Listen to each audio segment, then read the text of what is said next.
Hey there, you're listening to You Still Going On About That with Rob Israel and Joseph K. You can find us anywhere you could download podcasts.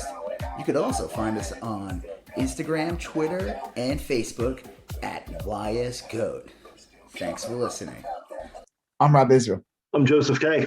And you still going on about that? All right, Joseph. It is May 11th, Wednesday. It is 9:43 p.m. 10:43 Central. I don't know. I have no idea. It's the prime meridian. This is the time from which all other times spring. Is that like a truth, or are you just like joking? I'm just joking. I know there is like I think Greenwich Mean Time is like the time, but I have no idea what time that is or where is that? It's like the international date line, isn't it? It's like the official. There is a certain line and time that is like the standard, so everyone who's listening is like, what the hell are these guys talking about? And they're arguing over what time it is. Well, it's because ever since I moved out of the tire town, known as Texas, and moved to the Shangri-La that is known as Colorado. Yes. Not just did I move up in life, but also time. I gained an hour in life when I moved up there. So now we battle over time. and we're both right. True. Because where we are located now, Joseph was like, no, it's actually 4:30 by him. Then he would be a liar. True. Yes. Because that would make no sense. Right. A soothsayer. It's like when people say it's 5 o'clock somewhere. That's like only true at the hour. At an hour mark. Yeah, right? Like you can't say it's like 4:33 and then be like, well, it's 5 o'clock everywhere. Right. Like, that is untrue. I mean, maybe at 5 we could say this. Right. Yeah. Or at noon or at 1 or at 6 or whatever. A solid number. Yeah. It's interesting how time zones work. They don't jump by minutes or 10-minute intervals. It's by the hour. That would be awesome. Like if that'd be confusing as all hell and it'd be awful. When I lived in Arizona, this was years ago, the city of Flagstaff where I lived did not observe daylight savings time, but the state in general did. And so it would be like that must have been a massive pain in the ass. It was colossally stupid because like you could be in Flagstaff and it would be 4 p.m. and Sedona, which is like 30 minutes away, was like an hour different. And it was very confusing. Like I only lived there for a few years. I never got the hang of it. There's like a town near us that's considered in part of 3 different counties or something like that. Oh, wow. And I'm like, yeah. That's insane because it's like laws are different in each county, but they can have their own laws. I remember reading about that. I think they split up because it was basically like one side of town was pretty liberal and the other side of town was pretty chud, and the other town was just right. Right. It's Goldilocks. Exactly. In one side of the town, they served their soup piping hot, and in the other side of the town, that is kind of a weird thing. You rarely see like cities get segmented out into different counties. I would just be confused, because counties can have drastically different like speed limit laws and like all kinds of weird shit. Well, and law enforcement's really different. Like theoretically, the county polices all of them. Like, I don't know. I could see that getting real confusing quickly. Well, I'm glad I don't live in that town. I don't know. Yeah, right. I forgot. I just remember reading about that. I'm like, what? All right. So, what are we talking about this week? Well, I am talking about my collection of weird ape photographs that I have. Just kidding. We're going to talk about that's strange. The Board Yacht Ape Club, Board Ape Yacht Club market, and then we're going to talk about Ozark, and we're talking maybe Moon Knight. We're not sure completely yet. We're going to talk about the Supreme Court stuff that's been going on in regard to abortion, and Joe Manchin Man, just shit. doing his Manchin thing. We're talking about Elon Musk and Twitter, how that's been going, and then we're talking about Putin, Vladimir Putin. He's looking good these days. Oh, he looks like he's been sculpted out of Crisco. Is He looks like a pot of clay before put into a kiln. Yeah. He, or like if the AC broke at Madame Tussauds, you know. There you go. Yep. That's kind of what he looks like. And we're going to talk about his girl Tulsi. Yep. And then we're going to finish it up with Greg Abbott and his war on schools. And then just some broader war on schools stuff, I suppose. We'll get lumped Just into in that. general, going across the country. But what he did was he took it to the next level. Yes, yeah. But I guess the first thing I'm very excited. And I've been kind of hiding this. I believe I'm going to be able to retire from working soon. Oh, really? Because I have in my possession Bored Ape Yacht Club NFT number 78. It's a GIF of a ape, and I think I'm a millionaire. I mean, I hate to break it to you, Jess. What?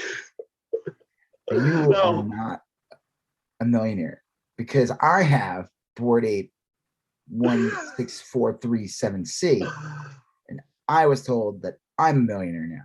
And anyone who had whatever 74 or whatever number you just said is a loser. Well, this is devastating news because I've sent out a series of emails taking umbrage at everyone who's ever crossed me. Hold on, a guy walked by me and stole my crypto wallet because I'm an idiot. So now I lost out. I lost my password too, so I can't obtain it. I also ran out of juice, so I couldn't juice the ape. You couldn't slurp that. We talked about that last week. That was I think that was the beginning and the end of the NFTs. It was like people saw that and they were like, wait, slurp what? Slurp the ape.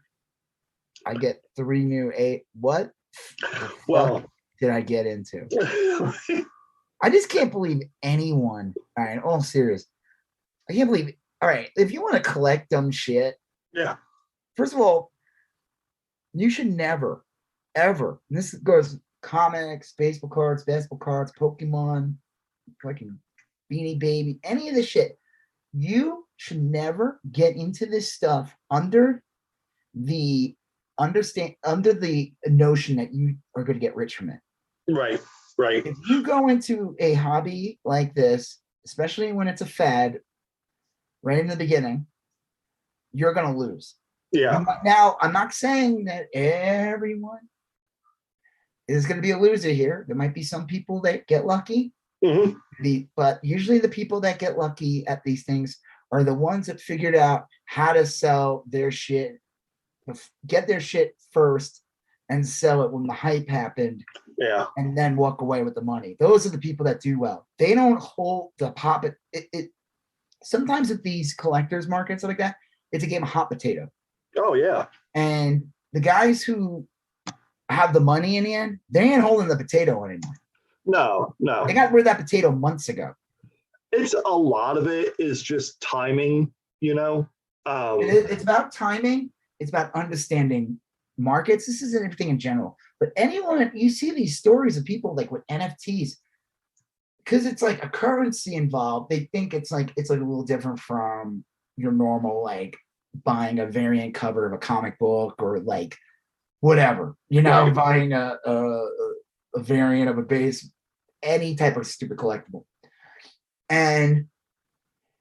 But like they were treating it like as in like, I'm going to be able to buy a house with this ape JPEG. And it's like, no, you're not. Well, that's how I felt in 2006. But then came the big Teddy Ruxpin crash of 07. And Teddy Ruxpin, it's like mid-80s. Come on. I was leveled with during the Tickle Me Elmo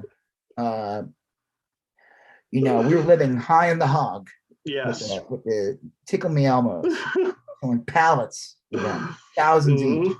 Then one day, Tickle Me Elmo economy Yeah. crashed. It's devastating. You just have to live through it Devastated. once. No, And I mean, like, obviously, all joking aside, but like, I mean, first of all, crypto was already like a weird thing for people to get into, and there's people who understand it and everything, but there's so many shit coins that come up. yeah, that's the thing. And then almost on top of it, you have like these NFTs. And it's funny. So like I saw this article, and let me see. It was a $350,000 Bored Ape NFT, which just sold for only 115. So I posted that, and I was making things sarcastic. I said, if you don't get into NFTs and crypto, you'll remain poor. Because I've heard people tell me that last Yeah. year, like, have fun being poor. Oh yeah. And so I got some people this morning. I saw like commenting, and one of the things they did, well, the guy accidentally sold it for that much. Sure. He hit the wrong button. that seems to be a pretty significant flaw in the Like economy. that's a big problem right there. In like, you hit the wrong button, so You lost therefore $1 you million. accidentally just lost. But I mean, like, It's was like that accidentally Venmoing someone your house. Like, yeah, exactly. Like, oh, I just gave you my mortgage that I paid off. I just accidentally gave you my car. Like, I Zelled you my daughter's college fund by right, accident. like it's insane. Like, it should not be like that. That's not a good excuse. Yeah. Like, oh, like that's a big flaw in that system. How easy it is to like fuck this up. I think another thing, people, was the gas fees. Like, people Yeah, are like, yeah.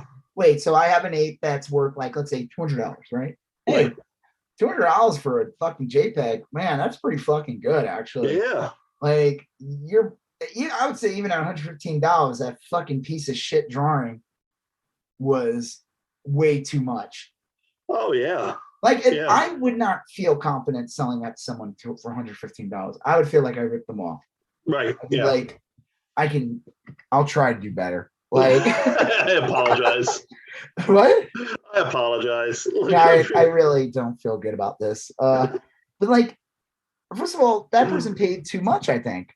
And second of all, I don't know, like, because like, let's say I get a comic book, I find a comic book that's worth $1,000, but I only paid 50 for it.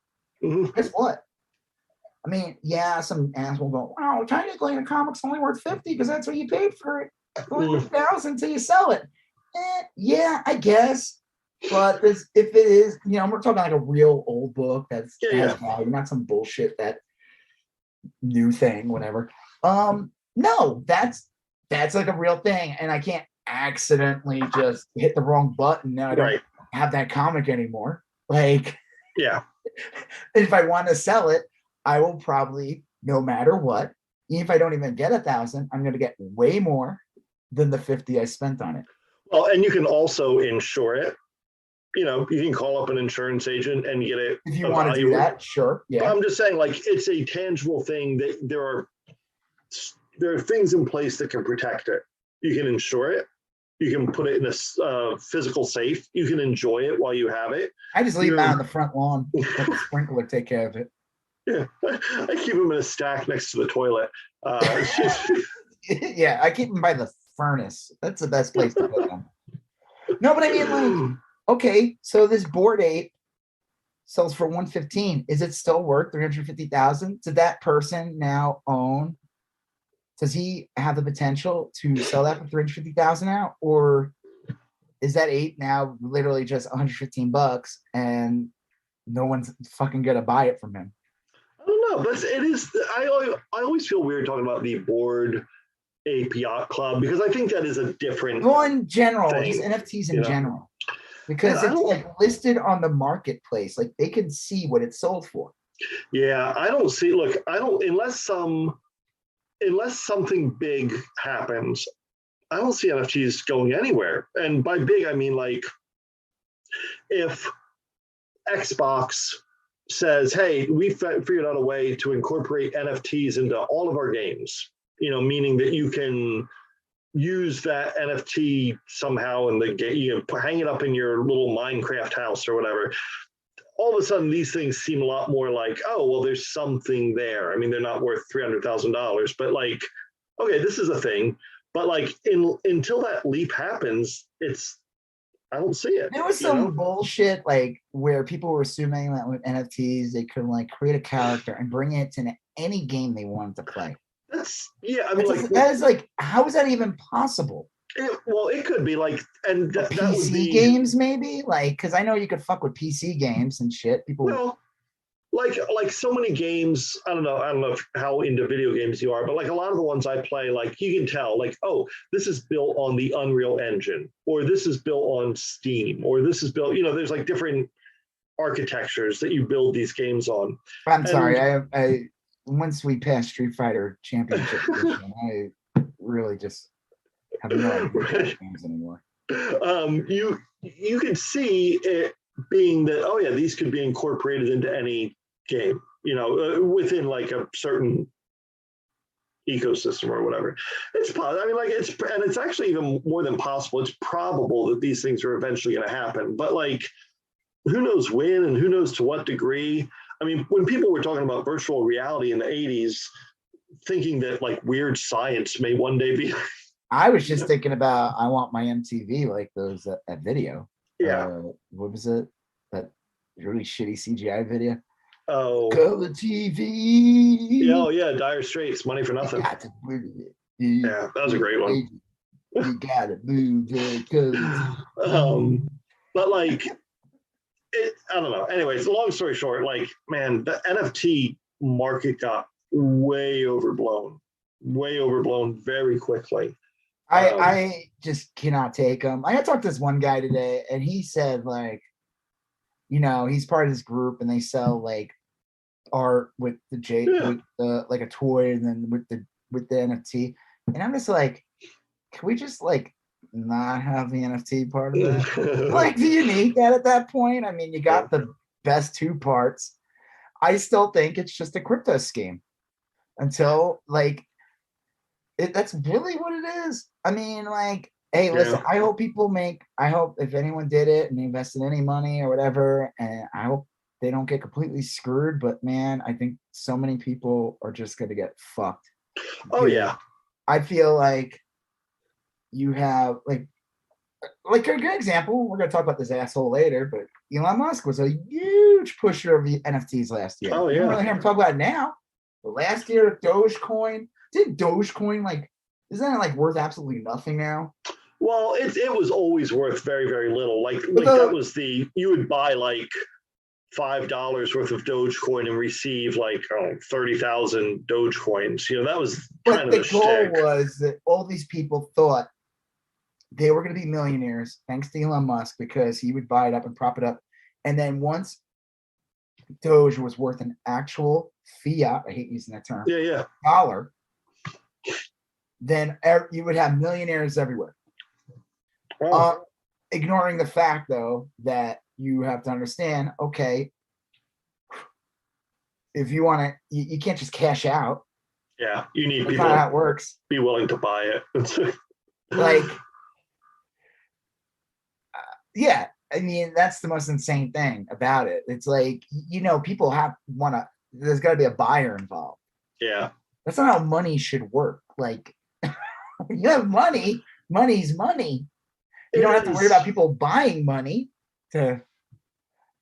It is weird. I don't know. I mean, like, I don't know what. Like, obviously, cryptocurrency is not going anywhere. Like, so much of the world runs on cryptocurrency. Like I said before, well, like if you use Venmo or Square or the technology used in there is on the blockchain. Yeah, and all that. But at the end of the day, it's still money. It always was money. It's like, not invested. It's not in some shit coin or something that has to be sold or use gas for. Yeah. Someone gives me $100 on Venmo, I could either transfer it to my bank immediately, pay a small fee, or wait a couple of days and it'll go in my bank. Well, there are people, and this is the other thing that was always hard for people to understand. There are people who crypto works for them the way everyone kind of dreams of it working. but these are like super freak people. These are the people that like, they don't have an address. They like work online and live like in Ecuador one day, and then they're in like Belarus the next. And then, yeah, I mean, like there are people like that. You know, I know this guy, he was born in Canada. I don't know him personally. I just kind of like know him online. He's a person I've interacted with over the years. And then he like left, and then he moved to Serbia, and now he's in like Belgrade, and he does like weird computer work online, and he's in Mexico in the summer. He just does shit like that. Like he's off the grid. He's like one in a million. Like very few people do. He's not shit having like wife and kids. He's not settling down. no wife and kid, no settling down. He's probably like 40. He's just like he's like one of those weird vagabond world travelers. It sounds Probably a huge also when libertarian. what? Probably a huge libertarian. I don't know. Honestly, he's not. The only time I've ever seen him get political is he is based out of Serbia, so he talks a lot about Ukraine and Russia, and he's pretty supportive of the Ukraine. There you go. That's good. Yeah, so like and he doesn't really even talk about it in political terms. He's just like, this sucks what's happening to the country next to me. So, like, it's more like, yeah, he's not getting into the technical terms. It's more like, yeah, death bad. Exactly. He's like, this country was like minding its own business, and all of a sudden it got invaded, and that shouldn't be. Death and destruction bad. Yeah. Well, regardless, that is not a normal person. No, it's not. What the problem is, you're having idiots that are just blowing their savings, blowing or the worst, doing loans in crypto. You told me about, about that before. Like, listen, I am no expert in any way whatsoever, but the last thing I want to hear is like, one of the things that always makes me crack up about crypto and NFTs and all these people is when they go, oh, you still use fiat currency? And again, I will say this, and I'll say this every time. The only reason why you like any of this crypto shit or NFT shit is because you saw an increase in value, and that value was the so-called potential numbers in fiat currency. So like, fuck off. Like, okay, you've already like contradicted yourself. Like, if you bought an NFT for like 0.06 ETH or whatever, but now ETH is now worth like quadruple in fiat currency, potential fiat currency, you're only excited because it's based on that. Yeah. Well, you should only be excited by Ethereum itself, the value, like that you could go to Arby's now and get, you can use like that. You got the meats, I got the ETH. Well, yeah. You can just douse yourself in horsey sauce for free, but they get a little annoyed if you don't buy something. Yeah. Well, I don't know. Like I said, I still am a big believer in cryptocurrency. Or I guess I'll revise. Well, the weird thing is, we don't video. I mean, we have this recording here. We do like video talking, but we don't post it. But right now, Joseph is wearing a suit with crypto Bitcoins and Doge pattern all over. True. And he's got like gold glasses with the little laser beam eyes that light up, and in the back behind him is a big poster that says "To the Moon." I found this badass store called Damn Cryptos. That is my Well, I don't know. Like, the thing is, video game companies and other companies, publishers, and all these other stuff, they're still releasing NFT shit because they invested the time and did it. So you're going to see more releases. The question is, will there be? Don't go by this year.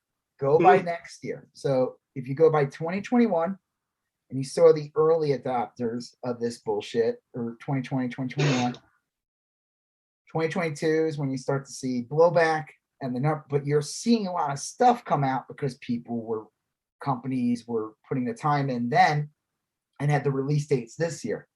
The real question is, if there is really a life to NFTs in any way whatsoever, let's see what 2024 says. Yeah.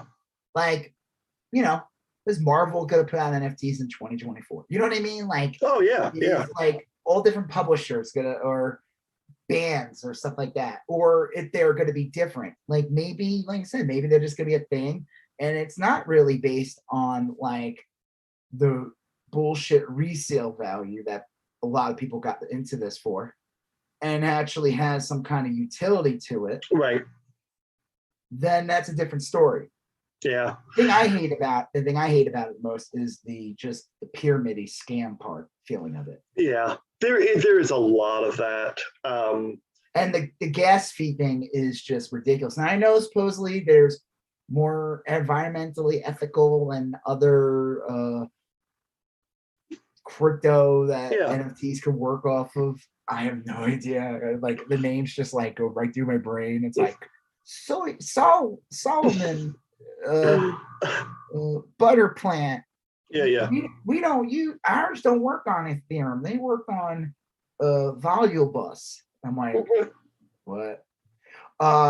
But like not really. Like it's a thing that people like because they're an actual fan of it, and not because they think that they're going to be able to like put their kids through college through it, or buy a car, get a house with it. Like it'll be interesting. I think you're right though. See what 2024, 2025. Because even next year you'll start to see if there really is a real downturn. You're going to see less companies, bigger companies, stuff like that, focus the time and energy into putting out shit like that. They're going to be like, we're not going to do that next year. We're closing that division down. Yeah, it's hard to say. I mean, like, I know that momentum and acceleration have a lot to do with how things work with this. Like sometimes something gets set in motion and it's just real difficult to stop it. Like you said, like everyone was doing NFTs and then a bunch of companies started projects that involve them and they can't cancel them, even though the trend is kind of dipping down. I don't know. The question is, okay, you released your NFT in spring of 2022 when there was already a downturn. Are you going to release one in 2023? Yeah. Are you working on one now anymore? Or are you kind of like, we're going to move on to something else? Yeah, that's the thing. So we'll see. I mean, we'll see. It's I had one guy. He wrote me. He says, "You just don't like it because you missed out." I mean, the joke is, I could do this any fucking time I want. Like, oh yeah. What did I miss out on? I just don't want to do it. Like, well, I'll tell you, I am like not resentful, but like, man, that would have been nice to buy a cartoon picture of an ape for like $10 and then sell it for $1 million. That'd have been sweet. I agree. But like, I didn't. But have any of them actually sold for $1 million? Legitimately sold. That's the hard thing. That's the thing that's so hard about these things is that, like, again, we talk about this, like the Justin Bieber one. He bought it for $300,000. No, he didn't. He didn't buy shit. He was paid to say he did. Or go ahead. No, you're right. That's a big problem. Is that it's very difficult to figure out what's real and what's not. Like Paris Hilton and Jimmy Fallon. Do you remember that depressing interview where a video went out and it was people were just like, "Wow, this is sad," and it was just the two of them talking about Bored Ape. They were showing their Bored Ape and everything, and it was just like, dude, they were totally just like paid to push this. Yeah. Like, come on. Do you really think Jimmy Fallon and Paris Hilton are Bored Ape enthusiasts? The fuck out of here. That's the thing. Is that like that's my passion. If you go to a Bored Ape event and Paris Hilton is there, she's being paid to be there, and she's looking at her watch constantly to figure out when she can leave. Right? Exactly. Jimmy Fallon's not like, my. People say that my passion is late night TV, but my true passion is spending hundreds of $1,000s on shitty drawings online. Right, and hanging out with like, Steve from Receiving, who lives in his mom's basement and bought a cartoon picture of an ape 2 years ago for like $13. That's what I want to hang out with him and talk Minecraft. I mean, like that's talk shop. That's his true passion. We'll talk about it's just none of that. It's so weird. Like so much of what we live in is like in this. I know this is like a cliche expression, but like post-truth. Like it's so hard to figure out what is true. What's real. It's so It hard. is very bizarre. It's like, because I think that's the problem with all that kind of stuff is you you don't really know what the values of things are. Like No. the thing, like or you don't really know who's buying it. I mean, Yeah. you don't know. It's hard to tell what an authentic sale is. This could be anything. Like I said, I remember one of the things last year, early in the year, that got a lot of attention was a preview magazine from Oh yeah. Marvel of Miles Morales on the cover that predated his first appearance by a month or two because it was a previous catalog, Mm-hmm. and supposedly sold for 10 grand. And people were like, that's not how like comic collecting works. That's not a comic. Like that could have value, but that's not Yeah. $10,000. And then I think it was found out that it was a fake buy. Well, that's an interesting thing. Like often with stuff like that, value is, I mean, it's determined by the market, true, but it's also determined by like the people, the community. And I know that's like kind of a weird term, but like there is like a I loose hate that term. I know, but like think about it. Like No, I hate it because I feel like community is like something else, and when it gets used for like scheming collectors markets, it's like an well, abuse of that word. I know. Well, think about it like in okay, like let's say we're talking about books. Like, is a book good or not? You'd look at like, okay, there's like a half a dozen really well regarded critics, and then there's like, like some international critics, and then there's a few book prizes that are like, the Pulitzer and the Man Booker Prize, and so there's different stuff like that. And then through all of that, there's kind of like a consensus bill on, is this a good thing or is this a bad thing? That's how like literature is determined as being good or bad, and that's how like comic books are valued. That there's a group of people, no one famous, but like people that do this all the time, buy and sell comics for a living. They're involved in the art, stuff like that. They, in a weird sort of way, determine the value. But there is no version of that for crypto. There's no group of experts on crypto. It's too new. It's too flooded with people, with bad actors. It's not something born out of love. Like people that evaluate literature do it because they love literature. Right, that's the problem too. Like you telling me that the shitty Bored Ape drawings, like listen, there's good artwork that's out there on NFTs. Yeah. There's a very impressive art out there. I'd rather own like a print or the original. Right. But whatever. I see that. But the Bored Ape to me is like it's grotesque. And yeah, it is like literally telling you this is a scam. But the people that determine whether or not a piece of music is good love music. And the people that determine if a comic book, like an old comic book, is good or not, some of it's market driven, but a lot of it is, do the people who really love comics value it? Like there was a company early in the year, last year, called like, I think it was called like Bad Idea or whatever. And what they would do was they would manipulate the market and create false demand for their comics by like only selling to like certain stores, only releasing a very small amount.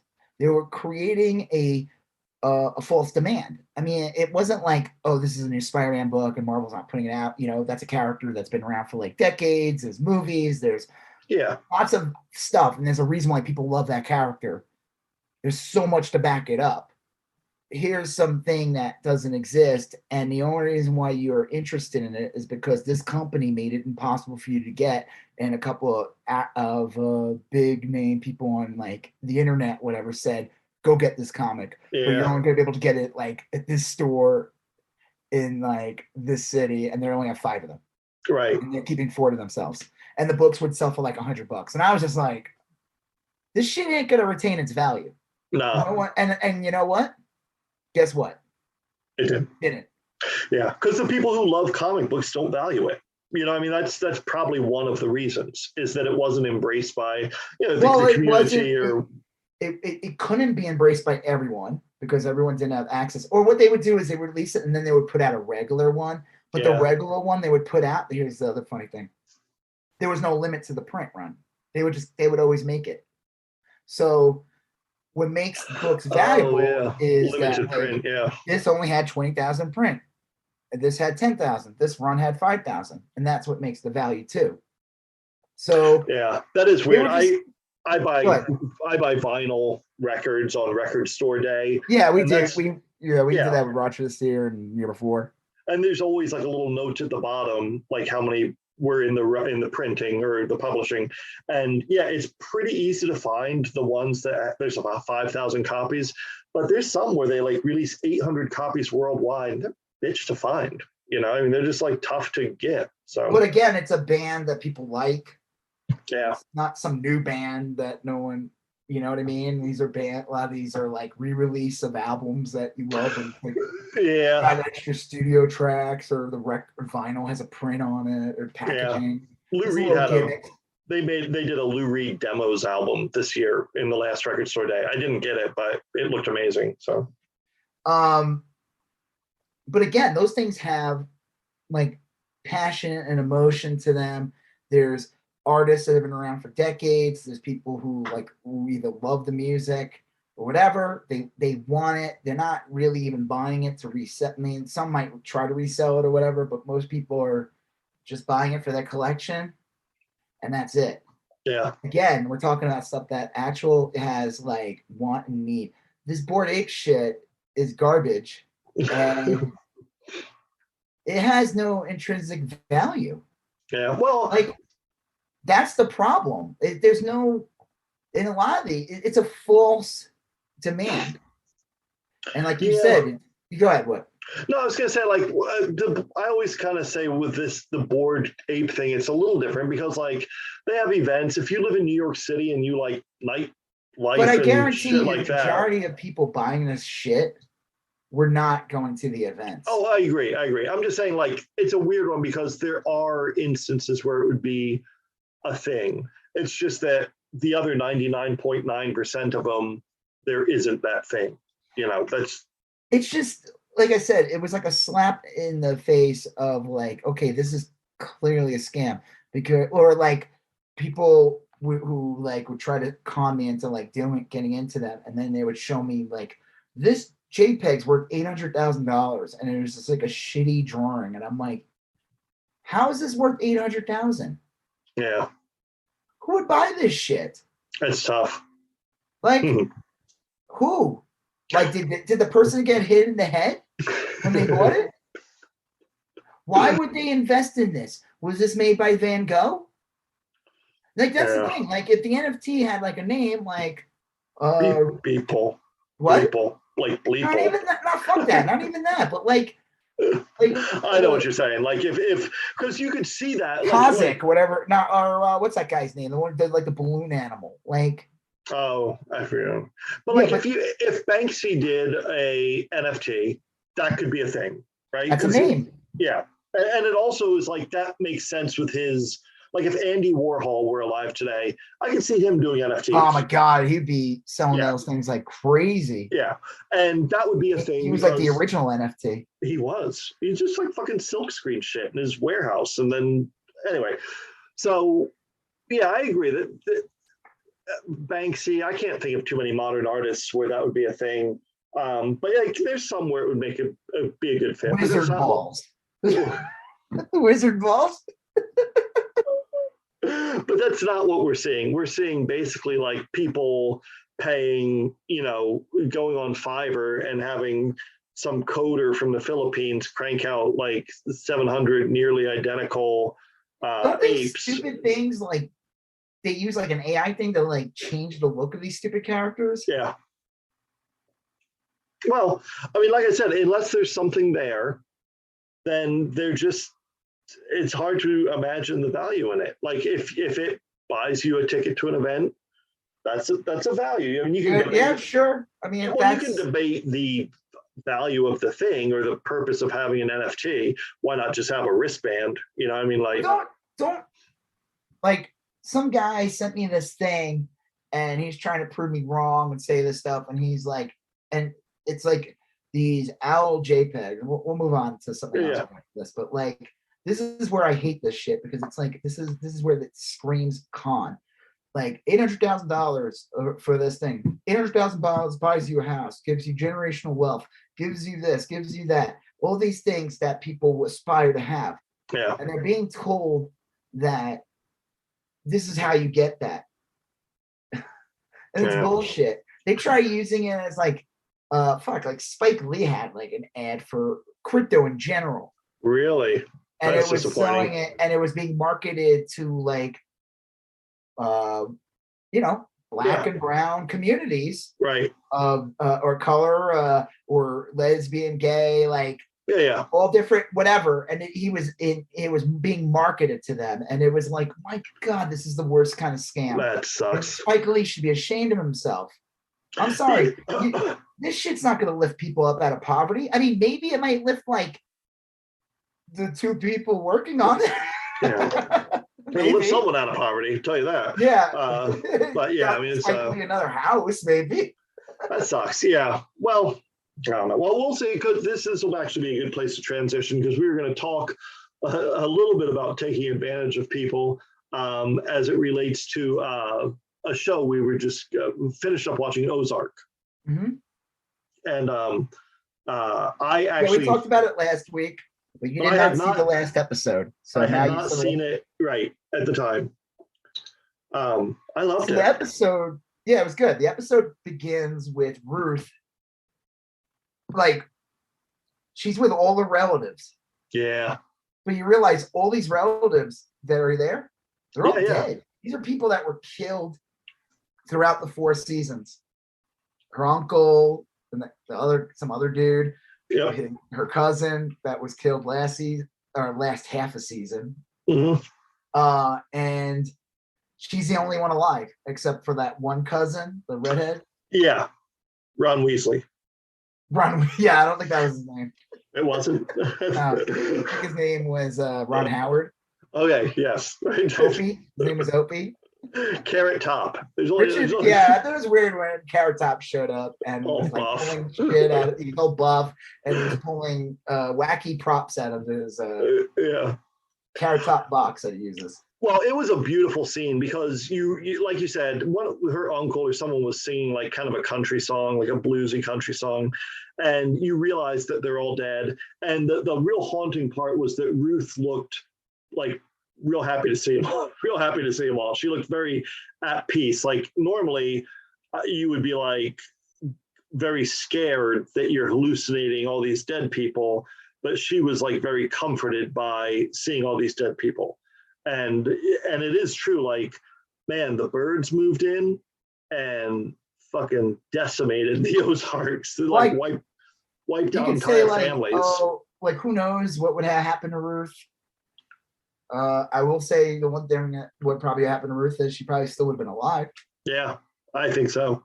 I think that she was cunning enough that, and like badass enough that she would not have I think she would have gotten herself out of the situation some way. I'm sure she'd still be trapped there, but yeah, she may have been in and out of jail, or I'm not saying she would have turned out to be like a success story. Yeah, it is weird. And we said this a little bit last week. It is kind of like a fear of those those small kind of like Southern Appalachian communities where they're terrified of like city folk moving in and wrecking their way of life. And that's pretty much exactly what happened. But the other thing too is like she probably pays a price. Spoilers. Yeah. Ruth dies in the end. Oh yeah, yeah. The what's the name of the family? Camilla from the. No, not that. I mean the name of the Bird family, Marty Bird and Wendy. Family. Yeah. They come out fine in the end. Pretty much. I mean, it's just another on to the next bullshit thing. Well, they come out fine, but like they thought they were going to escape and they didn't. That's the tragedy of them. I just think they'll never escape because they'll always be involved in some kind of grift or con, and they'll be getting out of one, getting into another. Yeah. They thought that they were going to be able to leave it all behind, get out of the criminal life, and go straight and become political kingmakers. And part of that's true. Like they did get a happy ending in a sense, but they're always going to be tied to Camilla and under the FBI's thumb. and they're never going to be able to rest. In a lot of ways, it was like this season ending finale reminded me a lot of The Sopranos. It was better than The Sopranos. Well, this in the Sopranos, they built up a lot of tension and then it just went black. In this, the same exact thing happened, but then you heard a gunshot. In the end? Yeah, in the end of Ozark. I'm trying to remember that. Like they're talking, the whole family's together in the end. Yep. And you hear a gunshot? In the Ozark? Yeah. Yeah, at the very end, the detective comes back. And oh yeah, he gets killed. Well, the detective. I assume that, although it's certainly possible that Ben just shot that goat, the evidence, because the detective's sitting there, and then the goat is right next to him with Ben's ashes, and then Jonah comes down with a shotgun, and then it fades to black. I thought he killed the detective, Jonah. You don't see him. You don't see that happen. Hold on. No. You don't see the detective get killed.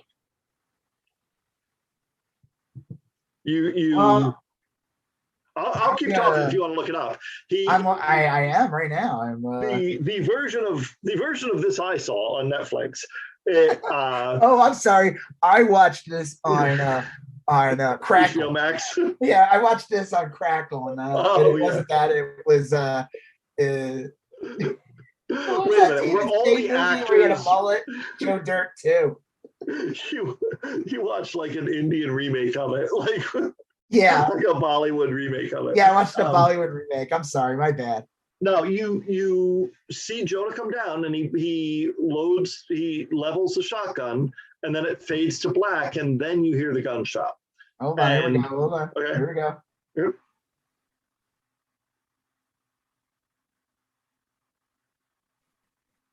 Doesn't matter. We're not gonna get A what? Oh yeah, that's weird. Yeah, you never see that, and I think they killed the detective. Oh yeah, I think that's the more logical. I think Jonah killed the detective, and it showed that one, they get to go on and do more bullshit, but at the same time, they lost their son's soul in a way. Yeah. Like their whole goal was in the show was keep the kids kind of out of it. Yeah. Now the kids are like intrinsically part of it, and they got to the point where like the grandpa was gonna take the kids and actually help, but that guy didn't really have good intentions. No, John Boy, he was terrible. And it's kind of interesting too, because if you watch that earlier seasons, that gun, there was that older guy that I guess I don't know what was the deal with that old guy. Oh yeah, he was the owner of the house. Okay, because they were renting it from him, right? Yeah. And the kid didn't he learn how to shoot from him or something? Gosh, I don't remember. I remember he was like hanging out with them, and then there was like the. Didn't he die of like cancer or something? Or yeah, he ended up dying like after season 2 or whatever. The mentally impaired guy who was like Ruth's cousin or whatever. Oh yeah. She gets so mad because he wasn't working. That he's the kid. He's an adult. He's the one that got Jonah the gun. Because they show him go to like a Walmart, and it's just really funny how like they'll just sell, they don't even care, and they sell this gun to a guy with Down syndrome. Yeah. They're just like, here's the gun. Like it was actually really good. It showed you like what a joke this country is, like when it comes to gun. Like, I mean, no offense to the Down syndrome community, but you know, I don't know if guns should just be sold to anyone. It's a weird. Well, there's many people guns shouldn't be sold to. Right, exactly. I would, there's probably people who are Down syndrome probably are better off with a gun than most people. Yeah, that's real true. It is weird. I mean, it was I don't know. So anyway, you're right. Ruth dies at the end, and we don't know exactly what happens, but yeah, you get the distinct sense that the kid shot the detective. I mean, the whole Ben in the ashes was like they set it up in a way that it showed like this is gonna come back and bite the birds in the ass, basically. Yeah. Like you can't escape the fact that you had your brother killed by and but they got away with it in the end. Yeah. And I think the son killed the detective. Well, it is weird. I was thinking afterwards, and I know I texted you about it, but like, I don't think there were any good character. I mean, like by good, I mean like morally or ethically or whatever. Everyone's like kind of corrupt. Like the FBI agents, like you're willing to work with like Yeah. you're willing to work with a drug lord. Well, Maya was the only one that like had like a distinct conscience and like wrestled with it. And sometimes she was successful and sometimes she wasn't. All the rest of them were like pretty straight up villainous. You know, I mean, like Wendy was horrible. The dad was horrible. Marty was horrible. Jonah was horrible. Ruth, honestly, I mean, I know you root for Ruth and everything, and she was a great character, but like she was a shitty person too. I found it interesting too. Like she accepted her fate in a way. Yeah. Because, by being at peace in the beginning with seeing all her dead relatives in her dream, or not even her dream. It was just, she was just seeing them. She was like, oh, because the cousin, because she's like, why would she not like have a gun on her? Yeah. When she got shot. And it's kind of funny too, because they kind of set it up that what was the name of the new cartel leader? Camilla. Which is the sister of Omar. And she, of course, had him killed. Her son was killed by Ruth in the beginning of the season. Yeah. So it's like a cycle. Like maybe Ruth should never have killed him, but at the same time, that guy was such a hothead.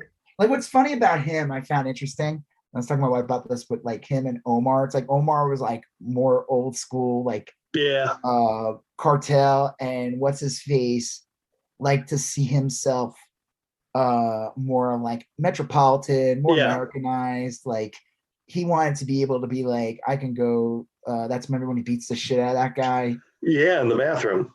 Well, what was that again? I forgot. What was that? Well, he went. Javi, the nephew, went to like University of Chicago or some famous American school, and the professors always kind of like made him feel less than.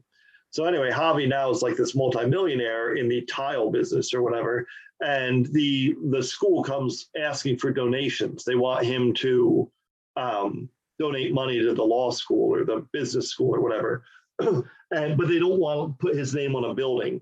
And Javi gets real pissed off about it and beats the shit out of the professor in the bathroom. Yeah. And I mean, like I don't know. Javi was a shit character. I mean, like I think like that they said about that made him, I think, truly terrible was like he tried to act like he was like above it. Yeah, but he was worse. Oh, like, he was much worse. He's a bigger hothead, and like he tried to act like he was this like aspirations of being this like I don't know, more metropolitan basically. Yeah. But yeah, Ruth shooting him and having him killed. I don't think there was an easy solution. The woman, well, she ended up. What happened with her? The one that like owned like the drug company. She kept on getting sucked into it. Yeah, she actually. It was a weird thing because that one of the last pieces, like something that kind of solved the lingering questions, is the FBI met with the pharmaceutical company and the drug cartel and Ruth and Marty and Wendy and said basically. It was such a fucked up deal. If the drug cartel gives product to the pharmaceutical company and also lets the FBI take like part of their shipments, meaning like stealing money from them, and the money the cartel keeps gets laundered through Ruth's casino, then no one goes to jail. Yeah. But it was like a total grift. It was basically the FBI saying like, you can run your drugs, but we want a cut, and you got to give a cut to the pharmacy. So it's just kind of a real fucked up ending. Yeah, and she acted like she was trying to act like she was above this too, and it's like, no, you're just as bad as them. The funny thing is, the person who makes out the best in the end is I don't know what she was considered. Ruth shows up to Florida to get her. Yeah, Rachel or something. I was like, who the hell is this? And I forgot she was like in the first season. Yeah. And I guess she owned the boat originally. Yeah, I think so. So Ruth basically got the boat back for her. Yeah. And she was like in a better place too. She wasn't like a drunk anymore. Yeah, she went to AA or something. Yeah, I'll tell you, one of the characters that did okay was that dope that worked for Ruth at the hotel. Oh, that guy. He just got sucked into a cult. Yeah, he got out of the Ozarks, right? He's currently breathing. That's True. and he was a shithead anyway. So like a cult's a pretty good place for him. Yeah. They feed him, clothe him. Yeah. I don't know. It was good. I still think like part of me would have liked to have seen like Ruth like live, but Yeah, me too. I think it kind of proved your whole point of like everyone that was from there was exploited and died Yeah, that's it. by these outside forces. Yeah. It was like their worst fears come to life. Like the average MAGA chud in Appalachia is scared of two things: city slickers and Mexicans. And so they vote for a city slicker for president. Yeah, they basically vote for like the pharmaceutical company executive, or Wendy Bird. They would have voted for Wendy Bird. No, they went. She's a no good liberal city slicker. Yeah, she's Democrat. Now, if she was Republican, it'd be a different story. Well, it is. It's weird because like it just fucked them up. I was hoping. I legitimately thought that Marty and Wendy would die, and Ruth would be the only one left in the Ozarks. Yeah, that's kind of why I thought it would. But I'm actually kind of glad that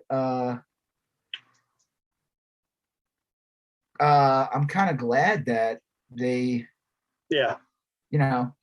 it was a good ending. They actually made it out. I mean, like, I don't think I want to see more that the story's over. We kind of like, but in a way, I'm kind of like, I think it kind of proves the point too. They're like cockroaches. They'll come out ahead in the end, or they'll survive. Yeah, I don't need to see any more. I like the show. Or maybe they won't. They'll piss off Camille, and Camille will kill them, have them killed.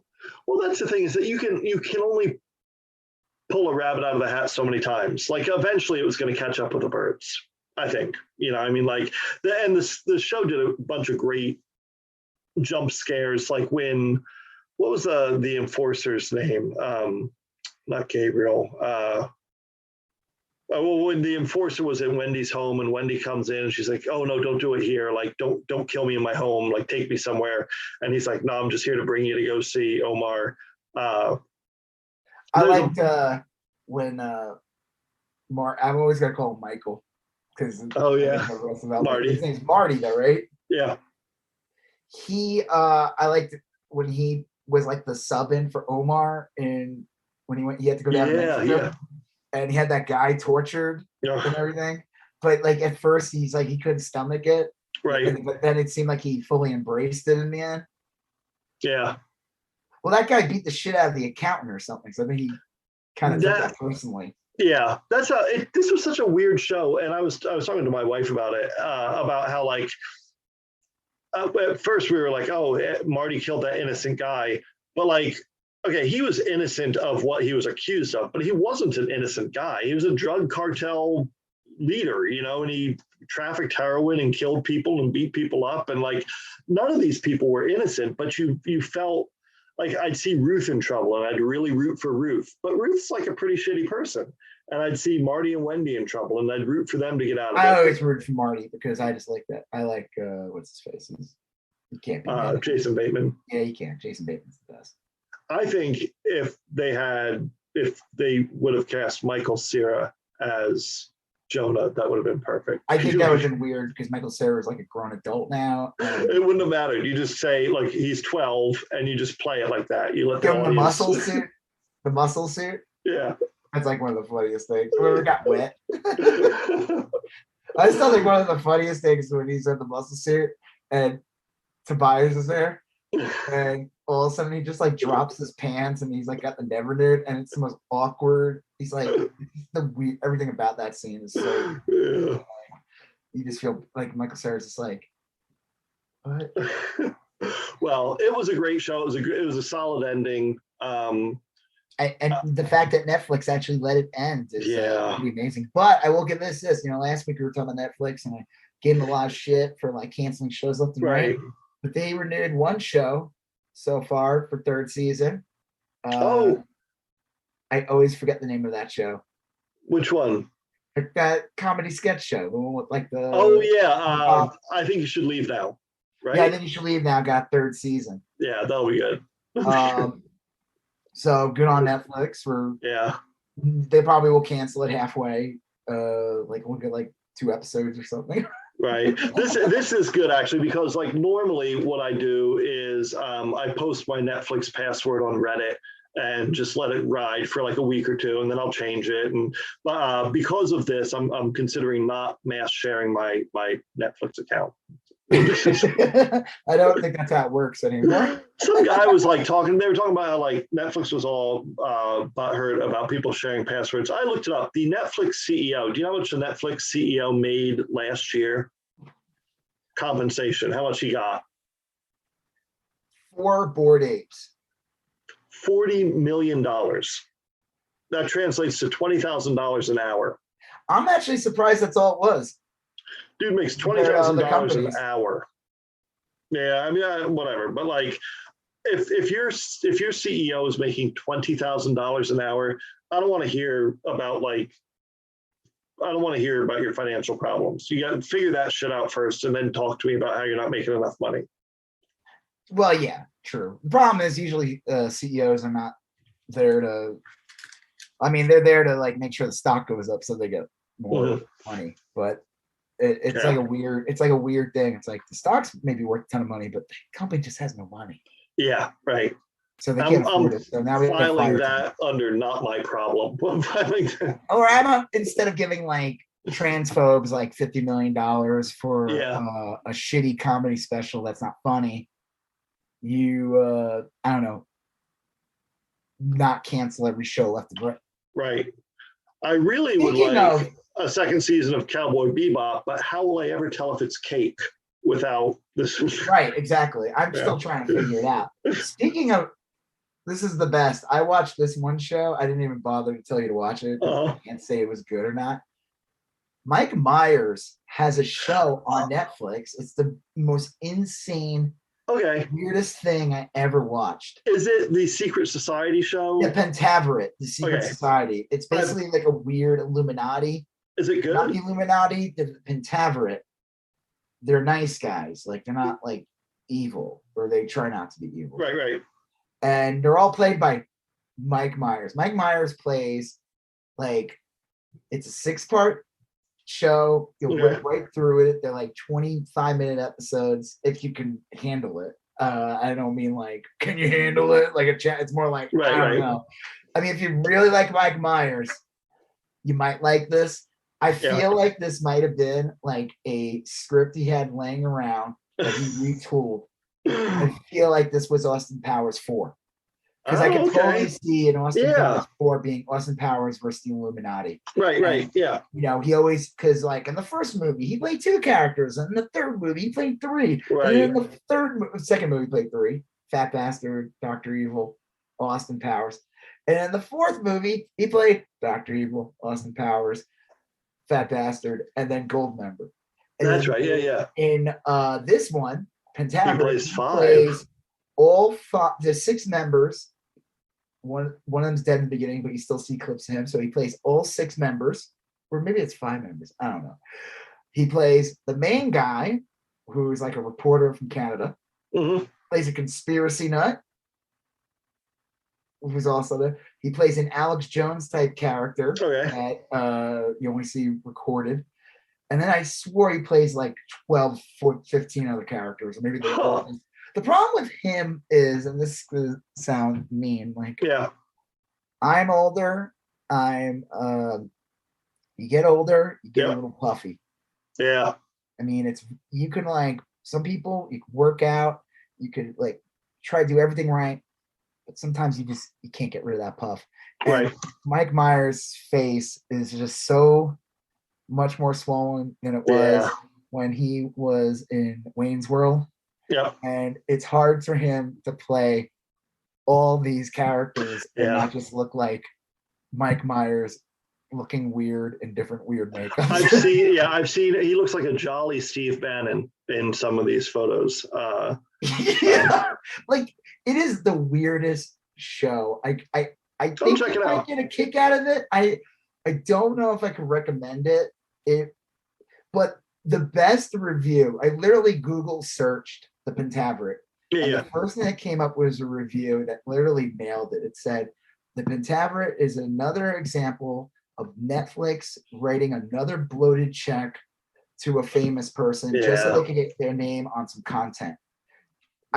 There probably won't be a season 2 because it kind of ends and like it has like a finality. It does feel like this was really a movie.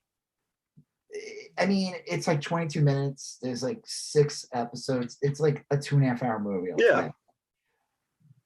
Not even. This could have been one movie, but it's divided in 6 episodes, and I don't. Even when you watch it, like I don't foresee a second season at all. Right. Some of it's kind of funny. Some of it's a little weird. It's weird. It's the oddest. It's truly one of the oddest things ever made. Did you ever see The Love Guru? No, I remember that one. That's the one where it was basically the Mariska Hargitay joke over Oh my and over god! again. Yeah, he's Yeah. playing like I forgot what he's playing. He's playing like he's He's literally playing playing. Yeah, it's It almost is like one of the worst movies ever yeah. made. Like it came out in like 2008 or whatever, and it was like I don't even know how to explain this. The movie, there would be scenes with him, and he would make a joke that wasn't funny, but the person next to him that was in the movie Yeah. would laugh or giggle, Yeah. just so. You And then knew it was he'd be supposed like, to be and then Mike funny. Myers would be like, that smile Yeah. thing it does, and you're just like, oh man, it was so bad. This is better than that. Okay. I mean, listen, if you like him, if you like Austin Powers, the content is kind of interesting. It's just so weird. I'll check it out. I don't necessarily like Mike Myers. I don't dislike him. But yeah, I'll check I it out. remember years ago, I was in New York City hanging out with some friends, and we and I were at a karaoke bar. Okay. And we were doing karaoke, and then Sure. me and her and someone else left to go eat, and we just went home. And then I found out the next day one of our friends had stayed behind, ended up hanging out with Mike Myers all night because he showed up literally 5 minutes after we left. Jeez. Did they say he was pretty chill, or? Yeah, he was totally cool. She hung out with him, sang songs with him. I was like, come on, that sounds like bullshit. No, Mike Myers, the serial killer from the Halloween movie, shows up. He was really good in karaoke. He doesn't say a word. I don't know. It is a true example, though. Netflix has this weird. There's like a list of content on that channel. I mean, on that app or whatever streaming service. Yeah. Where you could tell they paid a lot of money to get these names, and you can't say the content is good, and you wonder if there was any, like, I don't know if the word editorial involved. Right. They're literally just like writing a check so they could just advertise and say, hey, you haven't seen Mike Myers in like anything really recent. This is his next big project, and we have it here at Netflix. Yeah. It's like that. Did you see that movie with The Rock and Ryan Reynolds that came out like a couple months ago? Like Red Notice? No, I did not. I know which one you're talking about, but no. I had that on. I watched that. I had that on the background while I was drawing stuff. It's got what's her face plays Wonder Woman in it. Gal Gadot, yeah. Yeah, it's just like it's a movie. Like they do release these in the theater too. Like it feels like a movie. Right. It's just like a Netflix threw a bunch of money to get The Rock, Ryan Reynolds, and Gal Gadot in the movie. And they weren't really concerned that much about the plot. Yeah. It got a ton of views. It got people to watch Netflix. That's all they care about. The whole goal is to make content that just gets you to sign up for a month and forget and keep paying. There is so much content out there. My wife and I watched Love Life. Season 1 of Love Life is an HBO Max original or whatever. It's got Anna Kendrick in it, shot in New York. Oh, I saw the second season. I thought that was pretty good. I didn't watch the first season. Second season has the guy from A Good Place in it. Yes. He's like the main character in that one. Yeah, Chidi. Yeah. I probably will watch the second season just because like you said, they're about a half hour long. There's only 10 of them. They go down easy. It's a fun show. But as I'm watching this, I see, oh, there's another season. And then I flip over to Hulu, and Hulu's got like Firestarter, a 10 parts adaptation of Firestarter. And Wait, I'm like, confused. Is that in the theater as a new movie, or is it a TV show? I think it's a TV series on Hulu. Because I was looking up movies in my area because I want to see Doctor Strange, and Firestarter was one of them. Oh, really? I and I'm like, wrong. really? I don't know. Well, regardless, anyway, it's just go ahead, Will. The long story short is that there's fucking so much content out there. There's so much stuff that like so much shit.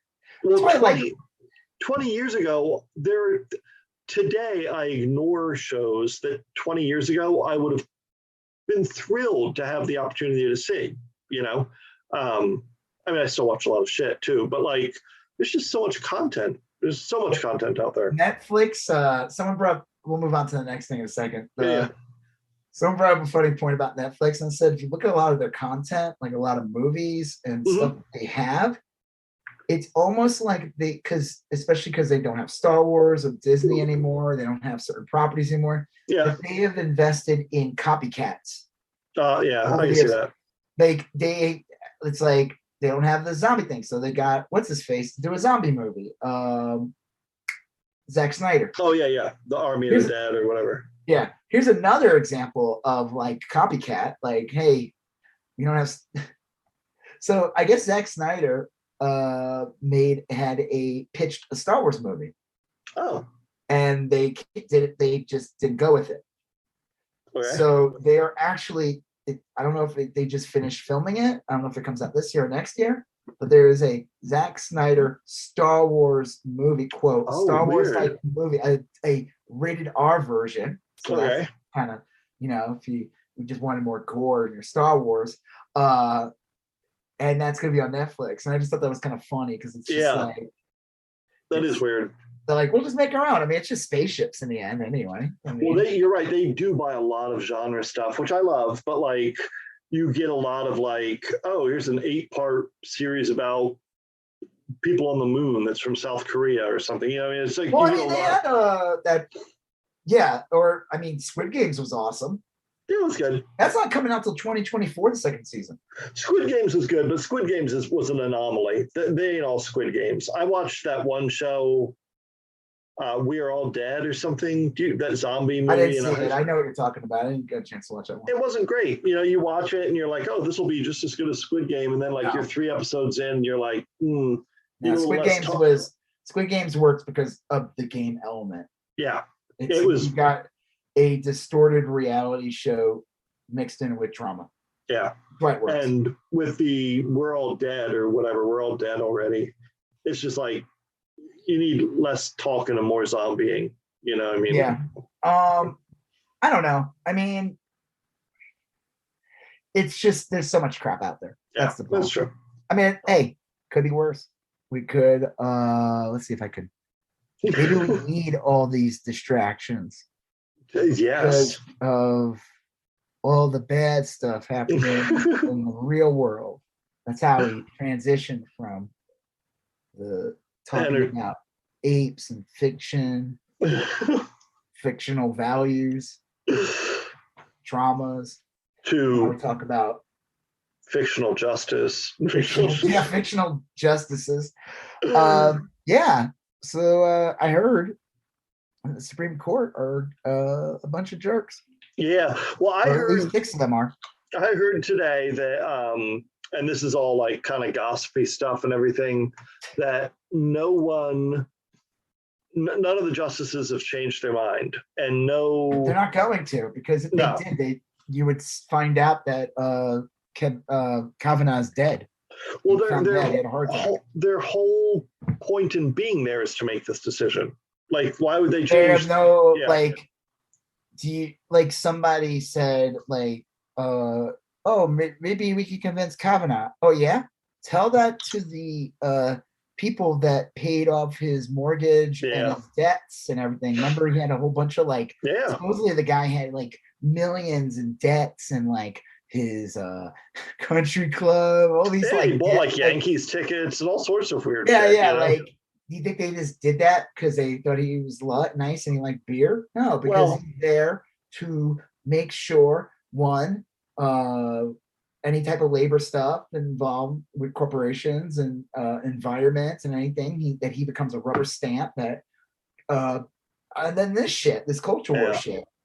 Well, it is weird because I don't think anybody has a really good bead on how it's all going to play out. I mean, like from what I understand, the Supreme Court will vote to overturn Roe versus Wade 6-3 come Or this 5-4. or 5-4, Roberts whatever. wants to be like the, Yeah, but it'll still but get it doesn't overturned. matter. It'll still pass. And I don't think anybody yet really knows what's going to happen because this could be huge. I mean, this could be a very, very big deal. This could really galvanize a lot of people. This could change a lot of things. And I see a lot of like smart people on Twitter saying that like their gut is saying that professional Washington, meaning like the politicians and people that kind of follow politics, they don't have any idea of how big this is going to be. I don't think they've really. I think that they've taken this for granted for years. I think they've like, oh, they'll never do this. Republicans will never do this. You know what? Yes, they will. Because I'm sorry, after January 6th, all bets were off. Yeah, right. At that point. I mean, 100%. after January 6th, it should have been known that like these guys are there, that they sponsored people to kill you. Well, and the big fundamental thing, and I think the thing that links these two together in my head, this isn't my own original thought, I mean, I've read this, is that with January 6th, they said, we got beat. More people in the popular vote voted for Biden, and more states voted for Biden. And we don't like that, and we want to take control anyway. So and the same thing with this. 70% of the population wants some form of abortion to be legal. And the Supreme Court is like, we don't care what everybody wants. This is how we think it should be done. And everyone's got to play by our rules, even though we're in the minority. It's like an attempt to frankly get rid of democracy. And I know we don't live in a pure democracy, but someone was like, how is it that Biden's president and Democrats have the House and Senate, but it feels like the Republicans run everything? Well, you could say that the Supreme Court is one of the three branches of government. Oh yeah, and that is completely, and it is run by Republicans, or whatever. It's Republicans, and they're there for life until one or two of them drops dead, and you hope a Democrat is president when they resign or die. That they could fill, and that the Senate is also the majority with Democrats, because the Republicans have already stated that they will never, ever. What's his face said?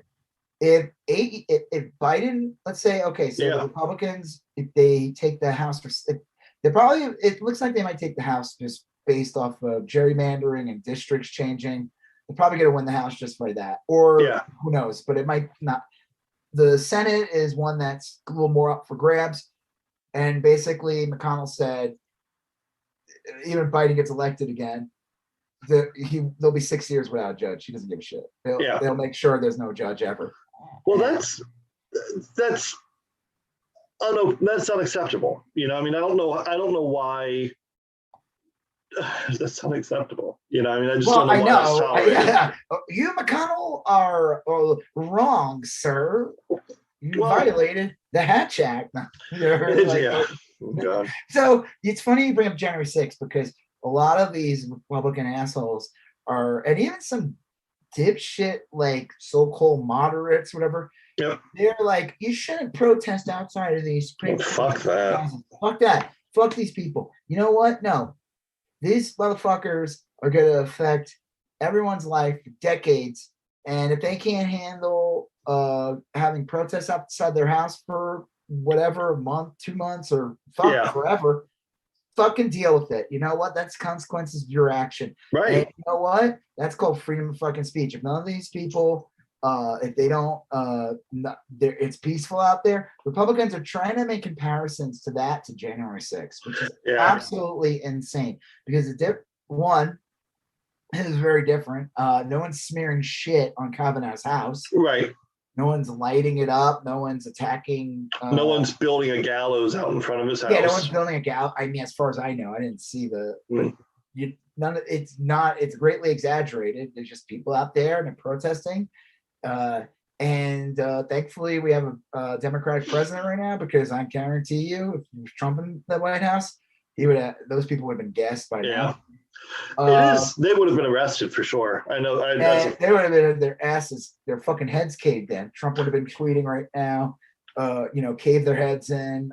I read this is the exact. And January 6th was about taking democracy. It wasn't about they didn't represent the majority. They had no real grievances. They just were mad that Trump wasn't going to be president.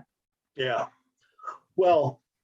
One of the ironies is that a lot of Republicans are demanding that a buffer zone be put around the Supreme Court justices' homes, and you shouldn't be able to protest within a certain proximity.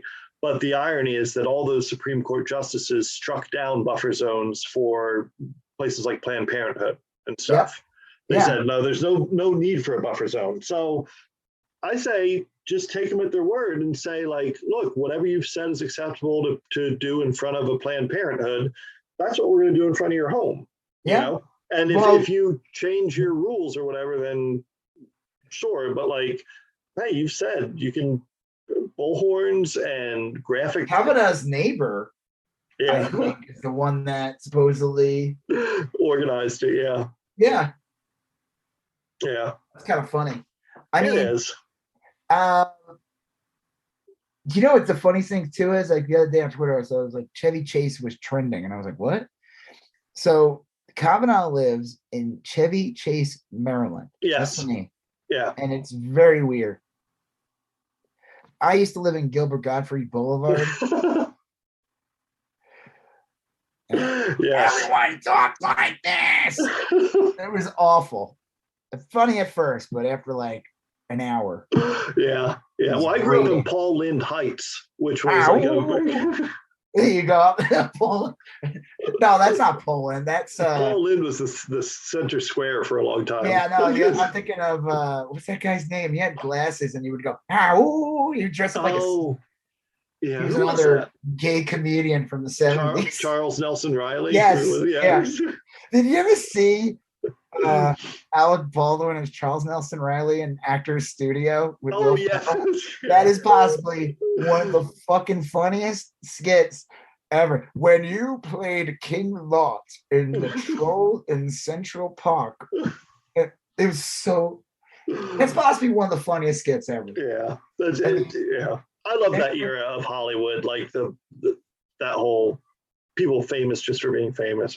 Anyway, I say, the people 100% should be protesting in front of their houses. It's a weird thing because abortion has been, it's been a right.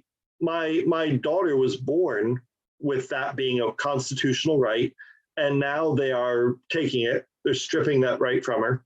It's a right that's been around for 50 years. Yeah. Almost. There's half the women alive have never known a time where that wasn't a right. It was around since 1973. Yeah. So it's the stripping away of a constitutional right. And secondly, and if they were going to get rid of that, that ain't at the beginning. Yeah. It's just getting started. It's a very unpopular move. You cannot. I know it's a not a cliche, but an old maxim that the government only governs with our consent, and that's true. The government only works when people agree to be governed, and that's what made January 6th so dangerous and everything. But that was a very small minority of violent freaks. It was not a grassroots protest. It was sponsored and produced by Ginny Thomas. Trump. Well, not just Ginny Thomas. I mean, she was key. What was the GOP? Yeah. The entire GOP and Trump. I mean, you can literally say it was a large percentage of the Republican Party. Yeah. except for like the few that voted to confirm Biden. Well, Fifty it's percent of the like, it wasn't. I mean, speaking of though, of one of those really great Republicans. This is a tweet from No Lie with Brian Tyler Cohen. New Marsha Blackburn, Republican Yeah. hero, senator from Tennessee, just Yeah. said that peaceful demonstrators protesting against the Supreme Court overturning Roe v. Wade should be arrested and forcibly hauled down to the police headquarters and booked for trying to change the outcome of a Supreme Court decision. Nice, classic. No irony there. Fuck her. She's a piece of shit. Do you remember like a year or two ago, she was like on some like, this is when they were still not doing live sessions or whatever. Oh. Like, and she was talking to like the guy from Google and said that like she was complaining about being censored or some shit. Yeah, and they were like, "Ma'am, Google just aggregates." Yeah, exactly. Yeah, that was great. Trump basically said the same thing. Like, he didn't like that. He thought Google was like saying that whatever they were deciding something that made him look bad, and it was like, no, Google, like we don't do that. We don't do that. Based on trends. Yeah, I'm sure they have a little button. Well, I think one of the things to it, and this wasn't exactly what you're talking about, but I often see like Republicans get up there and say, you know, when you search climate change on Google, it says that it's caused by mankind.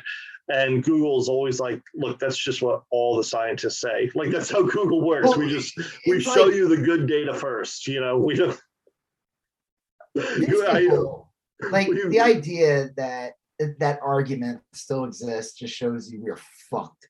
Yeah, it is weird. Like, I totally get Joe Manchin because his state's economy is built on some sort of third age orc dwarven.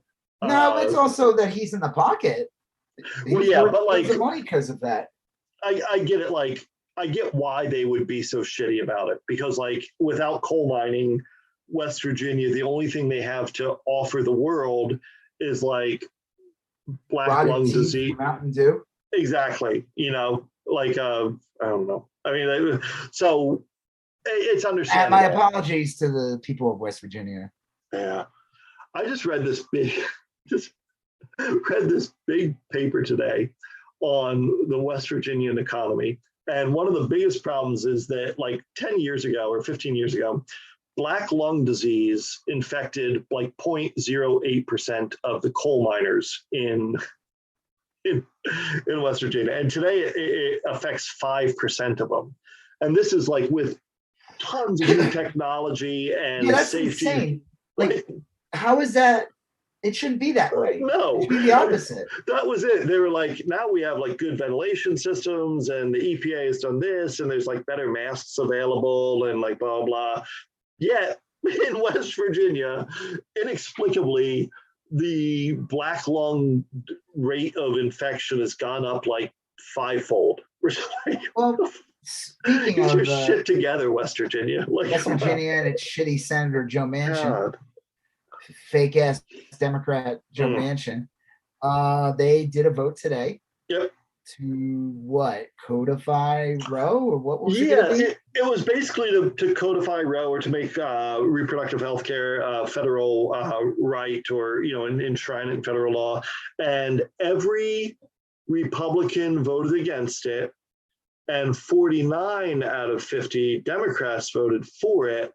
And at the last minute, with literally the last vote, Joe Manchin voted with the Republicans.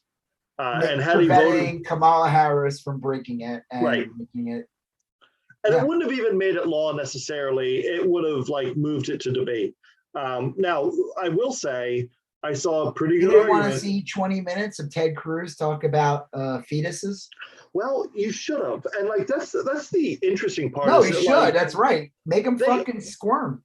They all should have voted for it. If you're so proud about your opposition to abortion, these people always rush in front of a television camera. Why not vote for the debate, and then you can make your little speech, you know, and they'll televise it. What was it? That piece of shit from Colorado. Boebert? Bobert, Gogurt, she said like, let me see if I can find her fucking brain dead tweet. Bobert.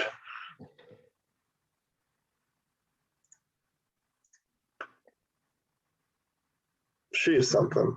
Life wins in the Senate. Life will win in America. And I wrote, oh, so you support Medicare for all? No, she does not. You support like SNAP benefits and like sex education. No. Hey, listen, all these fake forced birthers, because they're not. They need to. You got to stop calling them pro-life. These motherfuckers are not pro-life. You can only call yourself pro-life if you're against the death penalty, against all wars, not just the war that Right. And you're for Medicare for all.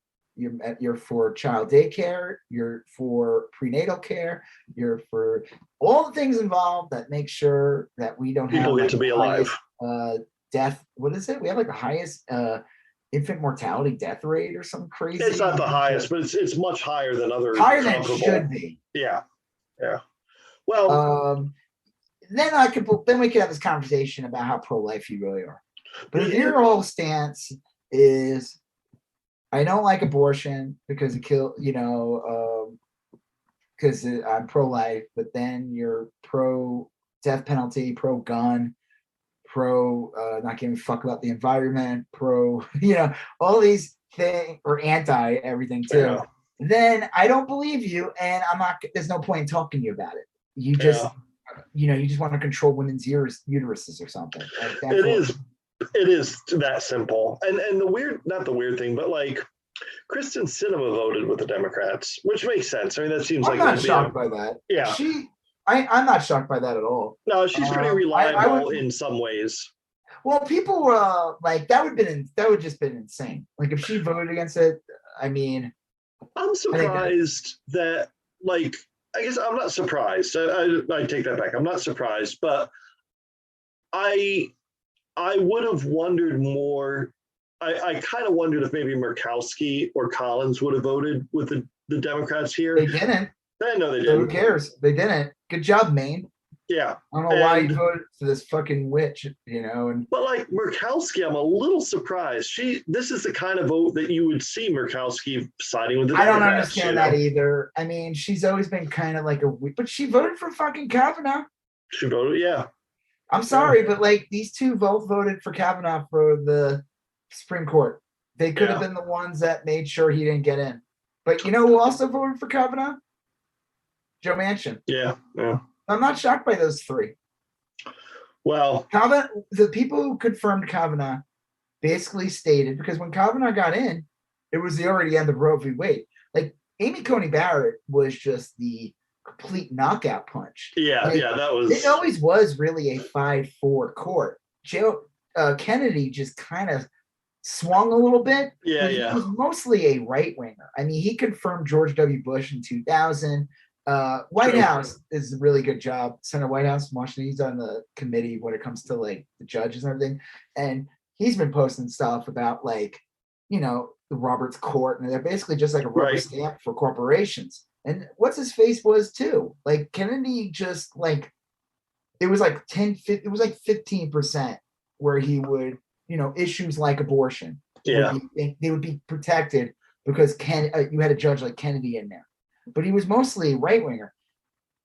Kavanaugh came in and took Kennedy's place. It already was a 5-4 court. It was already threatened from that day. Yeah. So when Collins and Murkowski and Manchin voted for Kavanaugh, knowing that it would be a 5-4 court and that this could open the door to that, to abortion rights being taken away, that you were essentially voting to get rid of. Yeah. You were doing that. And so I'm not shocked by it. It's more of the same. Yeah. I don't know where this will go. I mean, I know that the Supreme Court is going to knock down Roe versus Wade. And I don't know you know what? I feel like they're going to do something. I just cannot believe that they will just outright do it. I think that like this has been such a huge carrot for the Republican Party for like decades, and to just blow their load like this, just like to me, Well, I mean, I don't know, or maybe it'd be like, hey, they could use that run and be like, hey, we did that. Now we're gonna, who knows what else we should do with the court? We're gonna get rid of gay marriage. We're gonna make sure trans people don't exist. We're it's gonna I privatize schools. We're gonna get rid of well, Obamacare, it is ACA, whatever. interesting. Like they will either change their mind, and if they do, they will enrage the MAGA chuds. That this will push them over the edge, and they will abandon the Republican Party in No, they won't. droves. They never abandon the Republican Party. I don't believe that. They never do. They're so full of shit. They never do. The Republican Party stands the best chance to deliver on what they want. And what they want is maybe not abandon the Republican Party, but they will abandon the old. The Republican Party will change dramatically. How is it not? Howard Stern. I mean, they've been terrible since I don't know. They've been terrible since I was a kid. I don't know where the fuck people have this illusion that Republican. I mean, yes, there are some sane Republicans. They supposedly exist, but they've always been nuts. Jesse Helms. I mean, Trent Lott. These are horrible people. What's that other guy's name? The one who lived for like 1,000 years, the Crypt Keeper guy. That fucking that literal guy was literally called segregation. God, what was his name? I'm thinking Jesse Helms, but now people were giving shit to Biden because of this. Strom Thurmond. Yeah, Strom Thurmond. These people were always horrible, but Howard Stern, again, these headlines can be deceiving. It's like the NFT headline where it's like, did sell 100? No, he accidentally sold it. Still doesn't make it better. But this headline, Howard Stern misses old school Republicans where they didn't want to invade your private life. What are you talking about? They've been invading private lives for decades. I mean, that's a little weird because Howard Stern's a little weird, but I would say that for a lot of middle class white Republicans, they probably felt that way. That the old school Republicans. Yeah, but they don't have anything to worry about. I know that's what I'm they're voting Republican still, then they're on board. But I mean, Howard Stern's a guy who had issues with the FCC for decades. Yeah. Most of the time, throughout his years, there was a lot of it was during the Republican years and stuff. What is he talking about? Yeah, that is weird. I either Howard Stern is losing his memory or he's trying to make a weak point. Yeah, he used to fight against the FEC all the time. Yeah. That was a big deal. Said Stern must have forgot who Jerry Falwell was. Yeah. Jerry Falwell was an extension of the Republican Party. Let's not pretend he wasn't. Yeah. Someone over he really forgot about the Patriot Act. Yeah. I read, since I've been able to retain memories over 40 years now, I have known Republicans to try and invade everyone's lives from their family values, BS, attack on trans people, being against gay marriage, and their anti-women's health beliefs. And there's one person wrote, I remember them invading little kids' body with bullets. That's it. Right. I mean, this one person wrote, I just want a huge tax cut. I mean, I've heard that from people more wealthy people that claim that, they're like, oh, if the Republicans didn't do this, this, and this, that'd be one. Yeah. And they're just some social issues. That's it. Well, unfortunately, those social issues are real big. And some of the social issues sometimes I think that's why you see a lot of people who sometimes become Republican when they're older is because they didn't have strong labor beliefs or strong it was more just beliefs abortion or gay marriage, stuff like that. And then they were just I don't care anymore. I'm 70 and I want tax. It's easy not to care. What? It's easy not to care once you hit a certain age. Yeah, you don't care, and you already agreed with them 85% of the way anyway. Yeah. Well, I don't know. What? I mean, I do know that that there's two basically competing models of thought, and that one is that we live in this society and we all got to chip in to provide for the society, and other people completely reject it. Like there's some sort of weird cave people, Well, they want think to. about this. You especially in a majority of the country, unless you're like in a city or whatever, you drive in car by yourself. You are like you don't have you're not you're not on a bus really. You're not on a train. Like you. But all these deadbeats that don't want to pay their taxes and they don't want to do this, they're all deadbeat free riders because they're talking this bullshit on government subsidized internet. They drive on roads that I pay for and you pay for. They take. Yeah, exactly. It's like someone was like, they're just deadbeats. They don't want to pay their fair share. Someone was like, some ass kisser to like Elon Musk on Twitter was like saying all this stuff. And this one guy pointed out a thing and said, yeah, I like Elon, but you have to recognize the fact that Elon benefits from all the roads that were provided by the government, NASA for basically, like all these other things he listed. And it was just like that person like, woo, blew over their head. GPS, the government runs GPS. Everyone uses it. You can't exist. They're tracking you, man. I wonder if any of those MAGA chuds use maps on their phone because they shouldn't. You can't exist in the modern world without, frankly, requiring. Unless you're the fucking Unabomber, you need the infrastructure. So I got the iPhone 13 recently, right? And my 8 had the finger thing. Right. Now it's facial recognition. Yes. Which I would say, which is worse? Yeah, right. Probably the facial recognition. Even though it's funny, it doesn't recognize me when I wear a face mask in the stores and stuff. You can passcode. You can make it so that you can use your passcode in those situations. Yeah, I just saying though, it's like it's just funny, like all these dumbasses. Remember, like I just remember that year, especially during the Obama years. You hear all these MAGA chud, pre-MAGA chud morons say things like they're gonna put us in FEMA camps and they're gonna like make us use a national ID card. It's like, dude, if you have a phone, you're done, dude. Yeah. Who cares? National ID card? Who gives a shit? I'll tell you, in China, they've started this AI program where they do a facial recognition when you walk into a store or whatever, and you just take what you want and you leave, and it bills you for it. That's what Amazon's trying to do. Amazon has like test stores in the United States. It's crazy. I'm not a fan of that. They said that isn't. The problem with that too is the facial recognition in this country is spotty. Apparently racist. Oh yeah, I can see that. Yeah. Oh, well, I don't know. It is like, kind of weird. Why did we use Strom Thurmond as its AI engine? I guess since we brought him up, this would be kind of a good spot to shift into Elon Musk. The hero and creator of the universe. Yeah. I've heard. The universe. That's my favorite Queen song. That's my favorite. Crazy, they wrote that.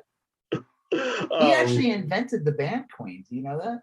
Elon Musk. Yeah, he invented the band Queen. Oh my god. So I was like, no, but like the joke is like everyone like makes it like he invents all these things, and they said that he'll buy Twitter, then claim that he invented it. Yeah. Well, Elon Musk, I've been hearing that his bid to buy Twitter may be in trouble. Now, I'm not suggesting that it's that story seems to change like every day. It does, but it's a pretty persistent story that some weird stuff is happening. First of all, his stock, the Tesla stock, is tanking. Even more, right? It's consistently gone down for weeks now. Right. And Twitter stock is tanking too, to some degree, and he's lined up all this money to borrow to purchase Twitter based on all these other assumptions, which are no longer these assumptions. And so a lot of people are saying that Elon Musk may walk away from the Twitter deal. I don't know if that'll happen or not. I do know that if Elon Musk takes control of Twitter and starts making a bunch of changes, all his changes sound terrible. They all sound like really bad ideas. Charge people for it, charge for quoting. No one's gonna use it. No one gives a shit. I mean, he thinks that like he made it sound like news organizations are the ones gonna have to pay. Or like, guess what? They're not going to. Because what's gonna happen is that this is what's gonna happen with Twitter for me. I'm not gonna make some huge declaration, try to make a big deal and say I'm not using Twitter anymore. What's gonna happen to me is I'm just not gonna go on it as much as I used to. Because I'm gonna lose interest in it. Well, that's it. Like, I'm just gonna I might not post my opinion anymore in there and literally just put links for my stores and post my art, and that's it, and use it as literally just another place for some eyes to see my work. I will not but I won't actively use it anymore because I will probably get turned off, because especially if Trump's back on there and he allows people to dead name trans people and just post false information about health. Fuck this. Then it's just Gab, and I'm not going on Gab. That's the thing. I think too, if he makes a lot of changes, or if he makes any substantial changes, it's real likely that someone. I mean, look, Twitter's not clearly Trump just cloned Twitter and called it Truth Social. You could easily see a couple former Twitter people getting together and say, you know what, we're going to make a new Twitter. It's going to be free. It's going to be the original Twitter, but with an edit button, and people will go there. Twitter's not like Facebook where you have a ton of your own photos and stuff on it, and people could easily move to a new platform. Yeah, I don't. I'm not. You don't have to be on Facebook either. Yeah, that's true. I mean, you don't have to be on any of these fucking platforms. They just, the problem is it's like the thing with Instagram. I remember years ago, I'd get constantly hit up by this is funny. This was the pre-NFT scheme. This was the beginning of it, where it was all these different type of Instagram clones, like Vero and Elo and Minds, all these other ones, and they all had weird gimmicks and stuff. Elo to me could have been the best one, because that one was truly a free. It was like Instagram, but you could put a link, and it was it was truly a free app, and it just didn't blow up. It's unfortunate, but the market it didn't matter because the consumer was on Instagram. Consumers though are starting to shift towards TikTok. So Instagram's really pushing stories, really pushing reels. Reels big. TikTok.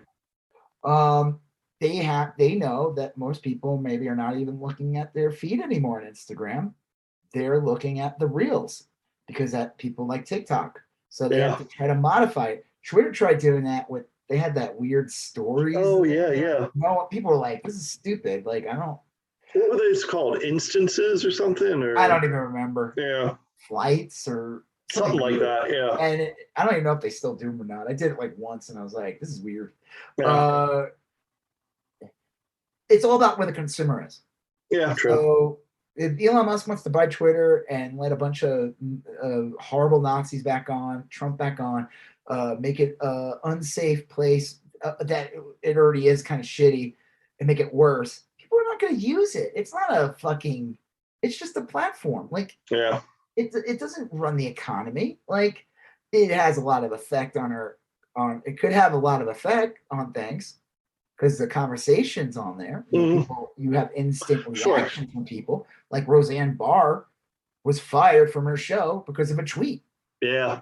That's how quick it happened. She made a racist tweet in the morning, and then by the afternoon, the show was canceled. Or at least the show with her in it was canceled. It has a lot of effect in that way. But, if you make it suck, people aren't going to use it. I mean, you'll see a lot of chuds use it in the beginning because they'll think they won something. Mm-hmm. But then they'll get bored. Yeah. About something else. I saw this thing today that was talking about the different effects Twitter's had over the years. And it has. I mean, it's done some really good things. It's done some really bad things. But if Elon Musk turns it into what he has proposed turning it into, I think it'll just die on the vine, just for the reasons you've said. It'll suck. He tweeted the other day, 3 days ago, if I die under mysterious circumstances, it's been nice knowing you. That's weird. That's a weird thing to write. Here's another tweet that I feel didn't get enough attention. I wonder if it's still there. He made weird Soros Yeah, he Uh, went on like a road. He was like bad mouthing Bill Gates, and then I mean, it was just like such a weird thing. Like, yeah, this interesting. is, I wonder, it was on 5-4. Interesting. I wonder if those funding these organizations are fully aware of what the organizations are doing. Soros, Clinton, Obama staffers in Europe Gov is anti-Musk letter. I mean, like that's feeding right into those fucking yeah, people. That's red meat, 100%. right? That's red meat for these people. It's so weird that this guy, like, is supposed to be like he should be above all this shit. He should. Yeah.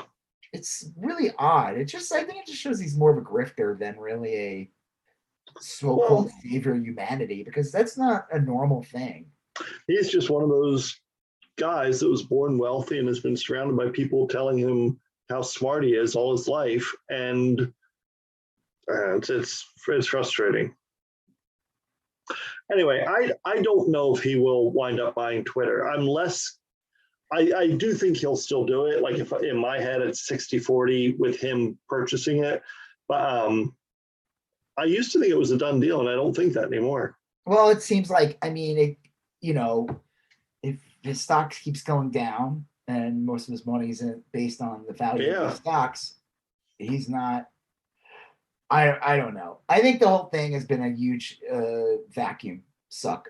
A lot yeah, of I think in the end of the day, all benefits him. If he gets it or he doesn't get it, I think it's that's like true. I do agree with that. I don't feel like I don't know. Like this is the guy. Like I don't like Bill Maher anymore. I think he's like totally turned to shit. But he had one really good point. This was last year. It's probably the last good thing he said.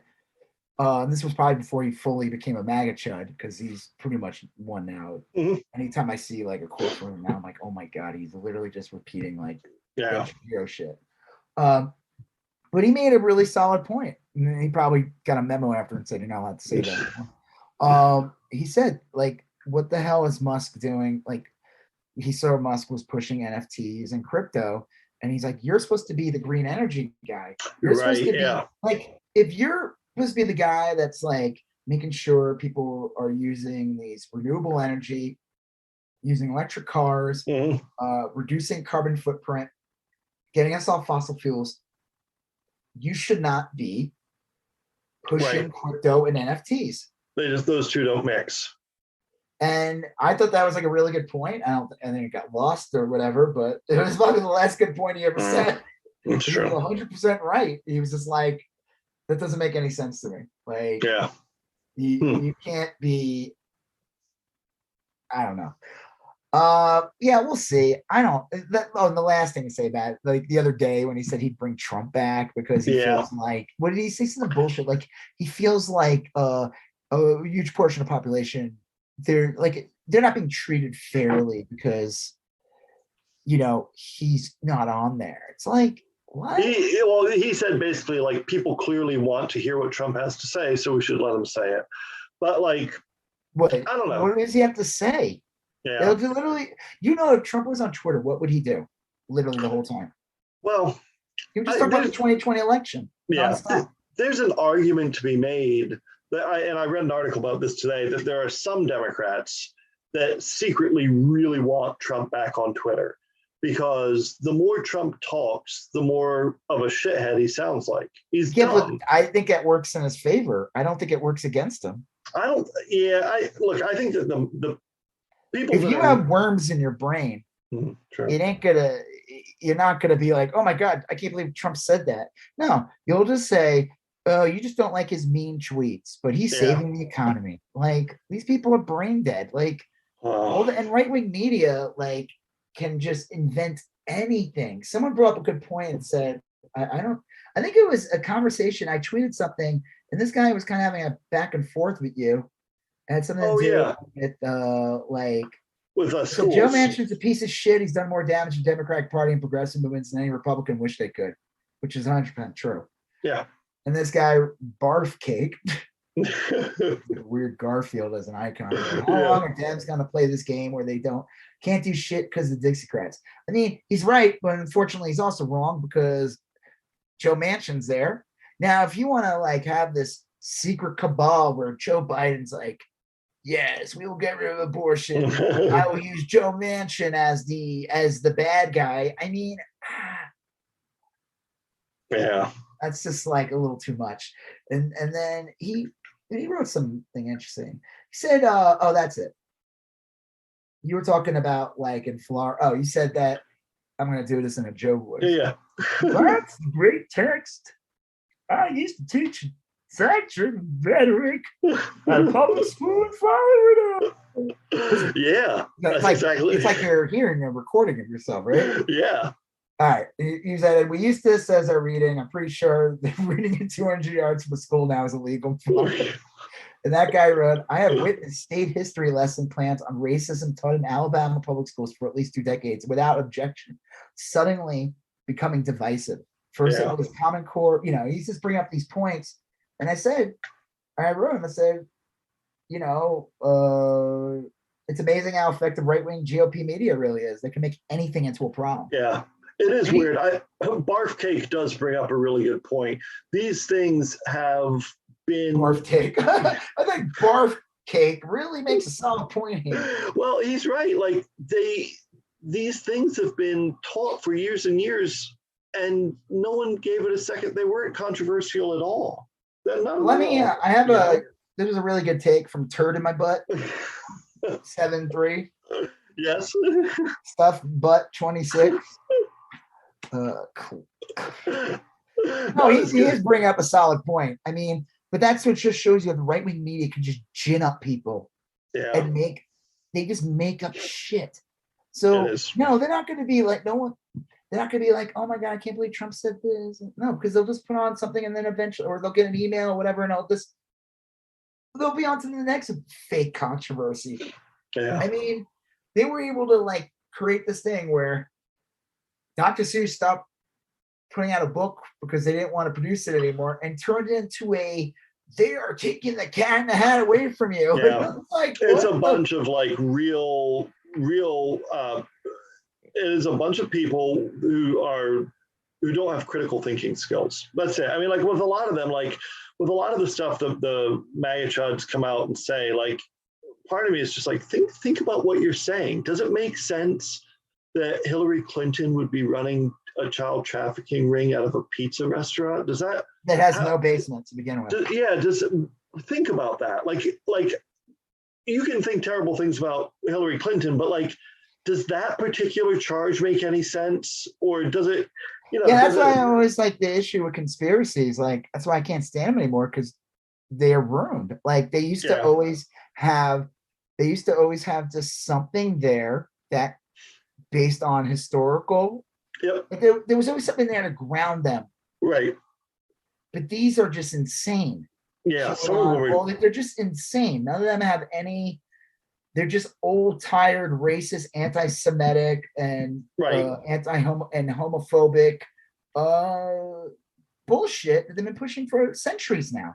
Yeah, and and you've brought this up before. I mean, a lot of this is like, it feels new, but I guess it's not terribly new. There's like the satanic panic and the PMRC. Yeah, I mean, I remember like when I was in high school, adults having serious conversations that maybe Ozzy Osbourne was recording backwards messages to try to kill children. Like, or maybe he was just trying to sell records and live in a mansion and be really rich and live a good life. Maybe he was just snorting ants and urine. Like maybe he was snorting ants and urine in the dirt. Yeah. Maybe he was just busy doing that. You think a man who does that is like, hold on a second, let me just snort this ants and urine. I have a great idea. It just, I mean, like, it never made any sense. And before that, the people would talk seriously about how maybe like that Hollywood comedians were communists trying to infiltrate America, or that there were, like Soviet agents working for. It's just like a lot of this shit is weird. It's just baseless bullshit. My favorite though, this is the best thing too, because we're talking about how right when you could just contrive something and make anything up and make it. It's like it makes. I hate that like we have to react to it. Yeah, we should just be like, nah, that's not true, and then talk about real things. It's like laughable. Yeah. It's like ridiculous. And that's how you get sucked in, because it is laughable and you can make funny jokes about it. But it ends up being a huge distraction. Like, I've seen like some of these right-wing actors and stuff, like they would post these, like, you see those stupid gray NPC images. Yeah, yeah. They use them to like attack people and progressives. Like, Mhm. we're the NPCs. We just say Right. whatever's the thing, but the true rebels are the conservatives. And it's really funny because they'll post like a meme and it'll be like the gray NPC character and he has a chip in the back of his brain that says like whatever the new thing is. Yeah. I mad saw a couple of those today. And I'm like, that is literally you guys. Like, that is like, everything is always It's a projection. a deflection. Yep. Or what do they say too? I love that one meme. Again, it has Crowder in it. I hate that guy, but it's like that when we're sitting at the table and it says on the table. Oh, it yeah. says, like, everything is all Republican things are really just a what they call confession or something. Confession, yeah. Like, if they're homophobic, there's probably a good chance there. Every accusation is a confession. Yeah. It's something. I don't know.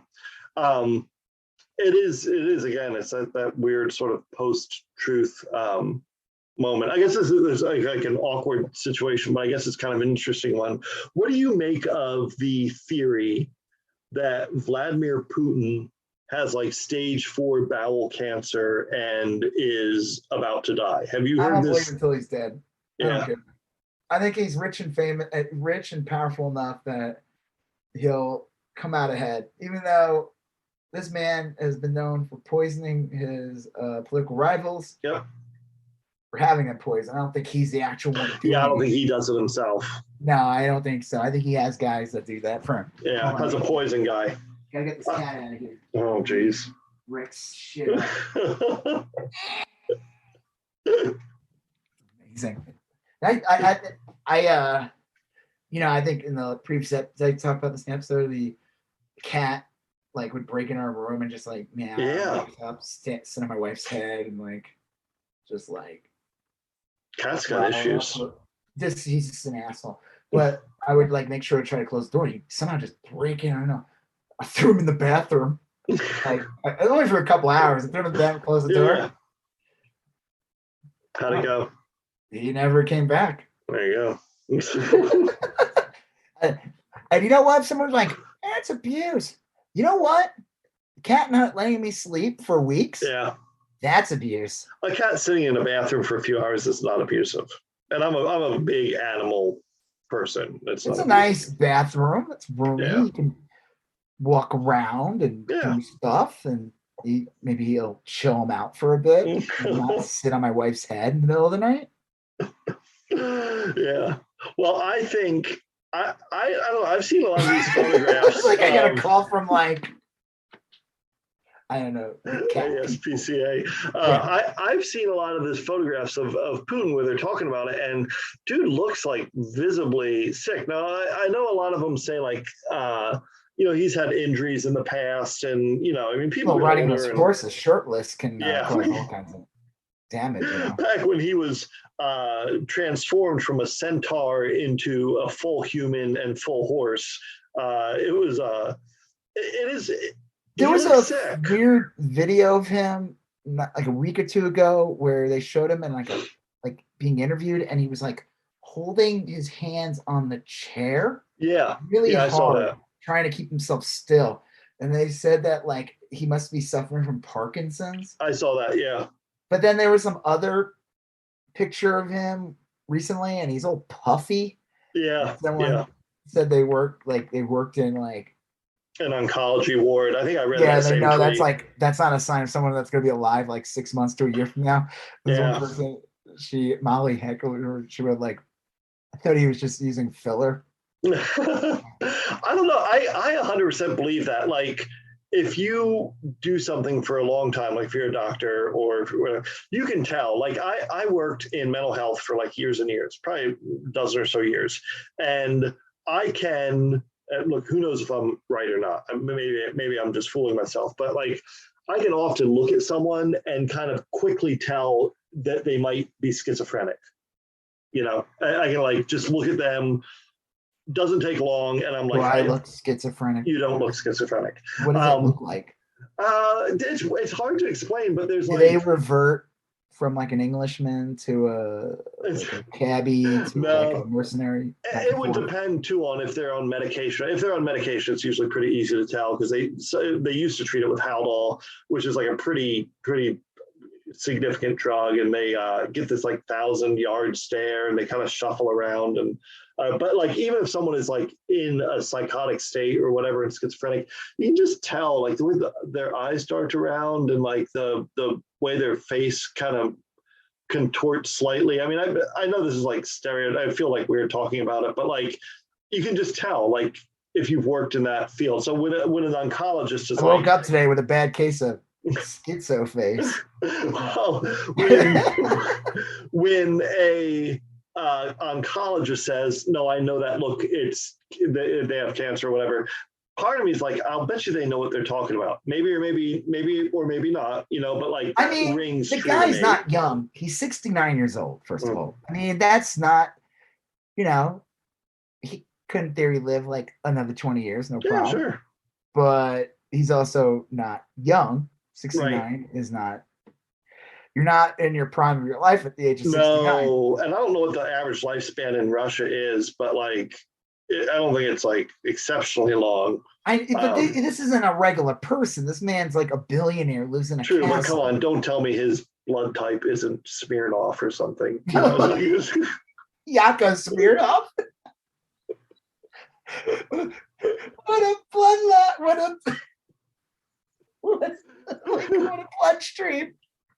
In my bloodstream bleeds on you.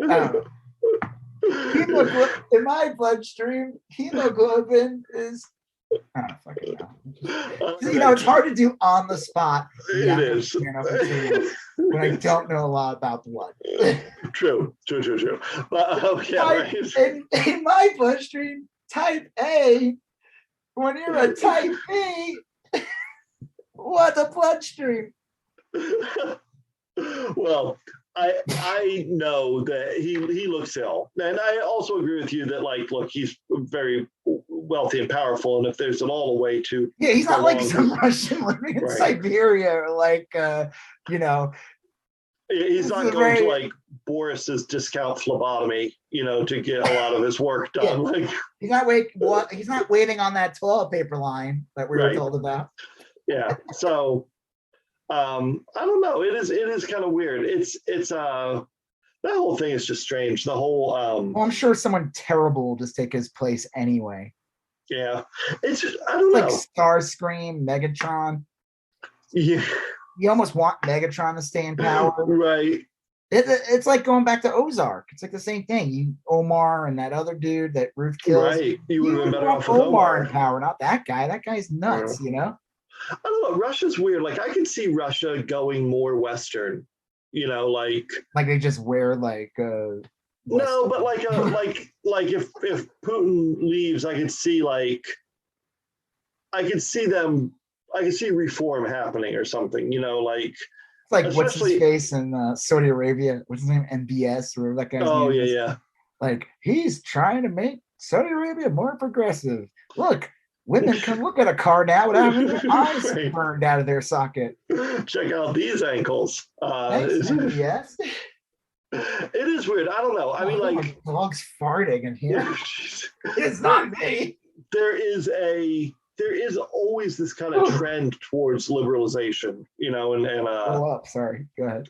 It'll be interesting. I don't know. I don't know where that all goes, but I do know I don't he think looks sick. I mean, yeah. I don't think if he would have dropped dead, I mean, like, you think like all of a sudden the Ukraine thing would stop? No, but it might. I mean, like, it's hard to explain. Like, some of this stuff is real hard to explain. I remember when like the Soviet Union fell and all those countries in the Velvet Revolution kind of became Americanized, you know, like Poland and all those Balkan states or whatever. That happened so quickly and without like a ton of notice. You know, the Berlin Wall came down, and the next thing you know, like Lou Reed is playing with a poet they elected. Well, what's his face was on top of the wall. Remember that? David Hasselhoff? Oh, yeah. And we were like, everyone in America was like, what? why is Yeah. David Hasselhoff on the wall with a rhinestone jacket? And then you found out that he was like a huge pop star in Europe. Yeah. And Norm Macdonald always made that joke He about did. David Hasselhoff being huge in Germany or Yeah, something. that was great. Like, but it was like the weirdest thing. It was like, I just remember being like, why is Knight Rider singing on the Berlin Wall? Yeah. And then I realized like he was like for years a huge pop star. He had that great album, Don't Hassle the Hoff. That was a good Did he one. really, or is that just Yeah, that's an actual album title, I'm pretty sure. oh, God. Well, one more Russian thing. Tulsi Well, speaking of Russians, tried to Russian sue assets. Hillary Clinton. Okay, so so recently Tulsi Gabbard was on Tucker Carlson. Let me see if I can find this tweet. Like lots of Democrats. What? Like lots of Democrats. Yeah, She just was like on Tucker. I mean, at this point, anyone with a brain cell knows that she's like a right-wing grifter because there's no denying it anymore, especially after the whole Ukraine thing. Just like that was a total mask off moment, you know? It was, like, yeah. Let me see if I can find this video. I'm pretty sure I retweeted it. Well, she tried to sue Hillary Clinton. Well, this is not the video. Oh, okay. I don't know. She was just defending. She was basically attacking the Ukraine in the video. And, here it is. Yeah. I found it. Okay. Let me see. I'm going to play it real quick. Yeah. Okay. Very beginning said, hold on. I apologize for Tucker Carlson's voice. I think you've been vindicated, Congresswoman, tonight. Yeah, Tucker, you know, the Biden administration's policies, words, and actions, it's just been made very clear to us what their real goal is. And their real goal is destruction of the Russian state. We heard just a few days ago how Secretary of Defense Austin kind of spilled the beans on what our real mission and goal is when he said, and I quote, "We want to see Russia weakened to the degree it cannot do the kinds of things it's done in invading Ukraine." And so what that means is total destruction of the Russian state. What he's not telling the American people is that Russia has also made it very clear that if we even get close to quote unquote winning in achieving this mission and goal he's outlined, Russia said very clearly they will have no other option than to resort to the use of nuclear weapons, starting first with tactical nuclear weapons, and if necessary, escalating to the use of strategic nuclear weapons. This is not fear-mongering to point this out. Okay, so that's weird. What a weird mouthpiece. She's like the mouth of Sauron in the Lord of the Rings movie. Like, that's not normal messaging. That was like, she was like literally threatening the United States. And I don't know, it's just odd. Isn't it weird? As a Fox News viewer, you have to be like really confused over the years. You were always told Russia is evil and they're this bad country. And now all of a sudden, the past like 4 or 5 years, it's been a complete flip. And they're having people like her on that's advocating for Putin and everything. It's very strange. Yeah. And it's also making it, what's distorting about that is it's ignoring the fact that Russia invaded a country. Right. Yeah. He's like trying to victimize Russia. Yeah, it is crazy. He's victimizing them. Like they had no choice but to invade Ukraine. It's just crazy. So when I said we don't call Tulsi a Russian asset, nothing. And I saw people talking about it, and one person brought up a good point. So years ago, during the election, her bullshit run for presidency, which was awful and a waste of time and just a grift, she said something about Hillary Clinton. She was attacking Clinton, and Clinton basically came out and said that she was a Russian asset. Yeah. And Tulsi got all mad and sued Hillary Clinton. Right. Or said she was going to. And then it ended very quickly. Because what happens when you sue somebody? You have to go through discovery. And what happens with discovery? The opposing side's attorney gets to ask you questions under oath.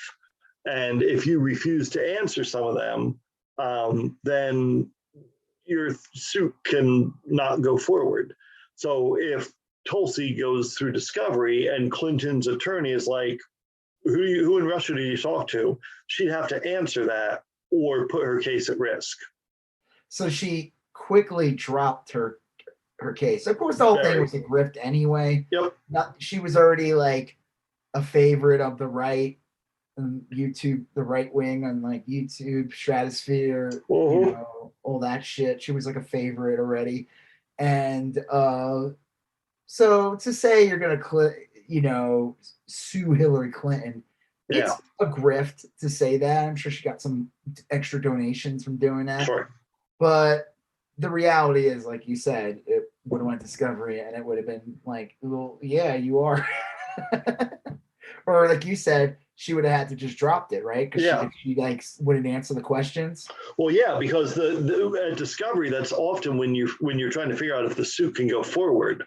And if you won't answer any questions, then like maybe you shouldn't get to sue the person, Like if I wanted to sue you and your attorney's like, well, why do you want to sue Rob? And I was like, well, he knows why. That's not a good answer. Like it doesn't work. They'd be like, and what if they're like, oh yeah, I know. Right. I'm fucked. Exactly. Yeah. Then you need to get a better lawyer because you should have been able to dodge that bullet. You should. That should be an easy one.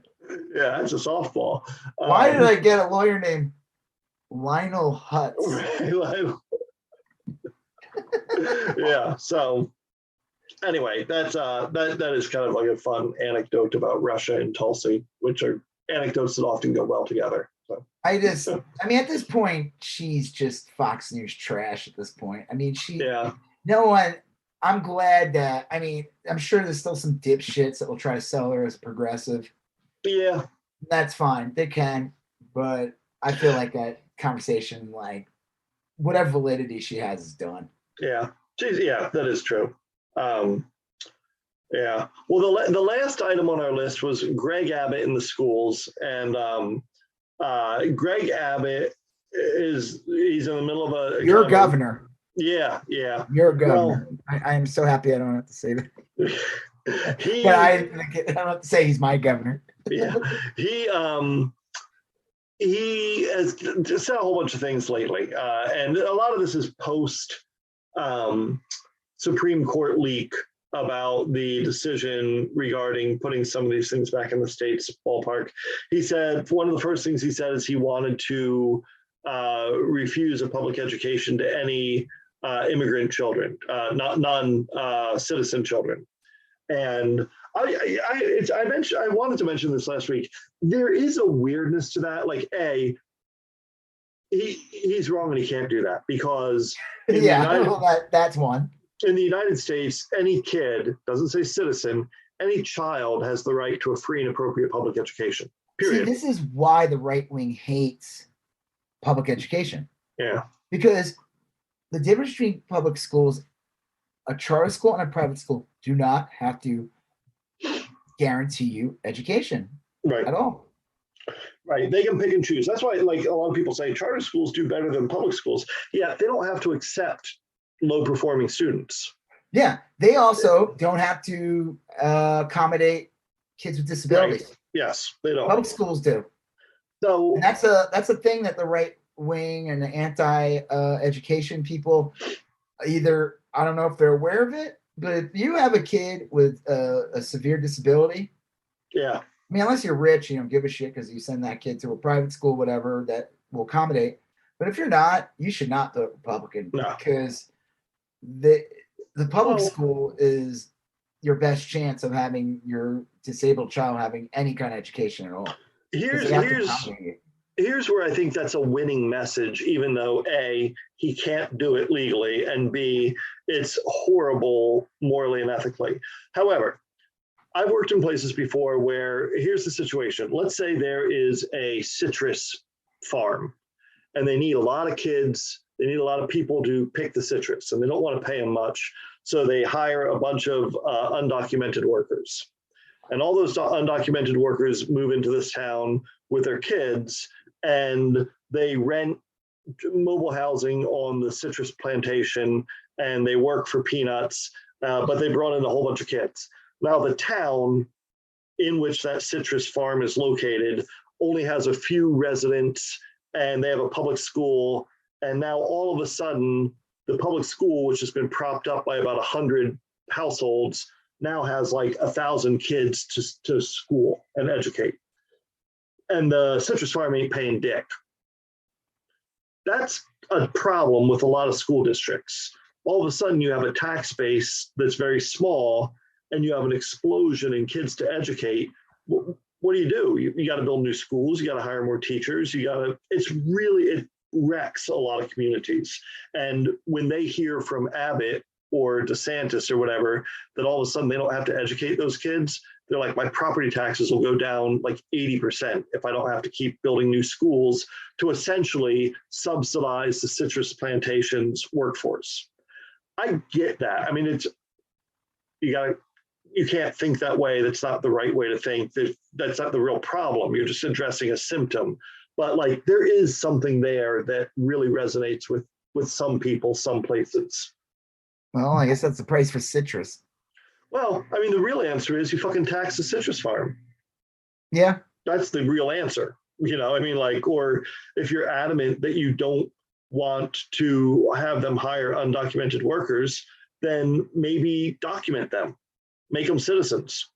Yeah. There you go. Then problem solved. Now, I mean, like, there's a lot of ways to fix it, but the easy way that chuds always prefer is like straight up racism. It's like, yeah. So anyway, that's one thing Greg Abbott is trying to do. Another thing he's trying to do is to like do the school vouchers thing again. Well, isn't this like the first time ever that a governor is just like straight out was like, I want to take public funding and put it in private schools? Jeb Bush did that constantly. He did? When he was governor of Florida, and I lived and worked there, he was constantly saying how tax. But did he actually do it? Nah, he did. He did a lot of things. There's a lot of programs in Florida where you can do that, and like some churches run charter schools. That's just another way around it. I want to see if I can find I did tweet about the Greg Abbott thing. I just want to see if like I can find it has like more detail about it. Well, it's just such a shitty thing because it's basically pitting poor people against poor people while corporations make out well, and I saw that up front with citrus plantations and sugar farms and stuff like that. They need these people to work. They pay them poorly. They treat them poorly. And then the kids got to get educated and the townsfolk are on the hook for it, and that's, I just think that tough. Well, that's one thing, but like I said, he wants to take funding. He plans on doing it. I mean, I guess it's never really been done before. That is complete destruction of public schools right there. Well, I think the weird factor here is that like it is a legal federal right that every kid in the country gets a free and appropriate public education. And I don't think Democrats have done enough exploring that, because if I'm in Florida and all of a sudden I go to school and I can't learn about gay people, or I can't read a book that I can't read Toni Morrison books. I don't know that that's an appropriate education. I would suspect that you could file an OCR complaint and saying, I'm not being educated, objectively. I mean, it depends. If you have the wrong people in charge, they could determine that that's not essential to your education. It's possible, but like, then you get into the system. That's what the Republicans like to call the deep state. They get real pissed off about it because then you're dealing with like just regular bureaucrats. The deep state is literally just a functioning government. The deep state is like the structure of government. The unelected deep state is officials that just make sure the cogs are moving. Yeah, they do their job. They're the ones that say like, oh, you have this guy built a go-kart track over a turtle habitat. You can't do that. You can't do go-karts on turtle eggs. You can't, that's a law, and they're like, oh, deep state's telling me I can't ATV on the beach anymore. Well, no shit, dummy. This has been like a law and it's got put through the, it's just like the deep state does shit like that, which keeps everyone together. So I don't know. I do wonder though that this will drive you nuts. In Frisco, one of the new Frisco, Texas school board members went on Steve Bannon's podcast to talk about how she was going to shake up Frisco's schools. That's a problem right there. You went on Steve Bannon's podcast. Yeah, right. This isn't like a normal conservative in any way. Like if you said like, oh, she went on like, I don't know. I'll tell you though, I would be like, that's a horrible person. But Steve Bannon's like a whole nother level of terrible. The local school board where you used to live and where I currently live had some pretty good results in the last election with some pretty liberal candidates getting on the school board. Where? Here, where you used to live in our local school board. Really? When? Yeah. I don't know. In the election from a few days ago, last week, I think it like, was. I mean, is it yeah, enough to make a difference? Yeah, I would say. I mean, like well, is it going to change everything? Nothing. Any progress is good, because once you get on a school board, it's real easy to stay on a school board. And if you're on a school board, so this is an actual progressive person that got on. Yeah. If you're, I don't know if you're still a member of the local Democrats group on Facebook, but I just removed all of that.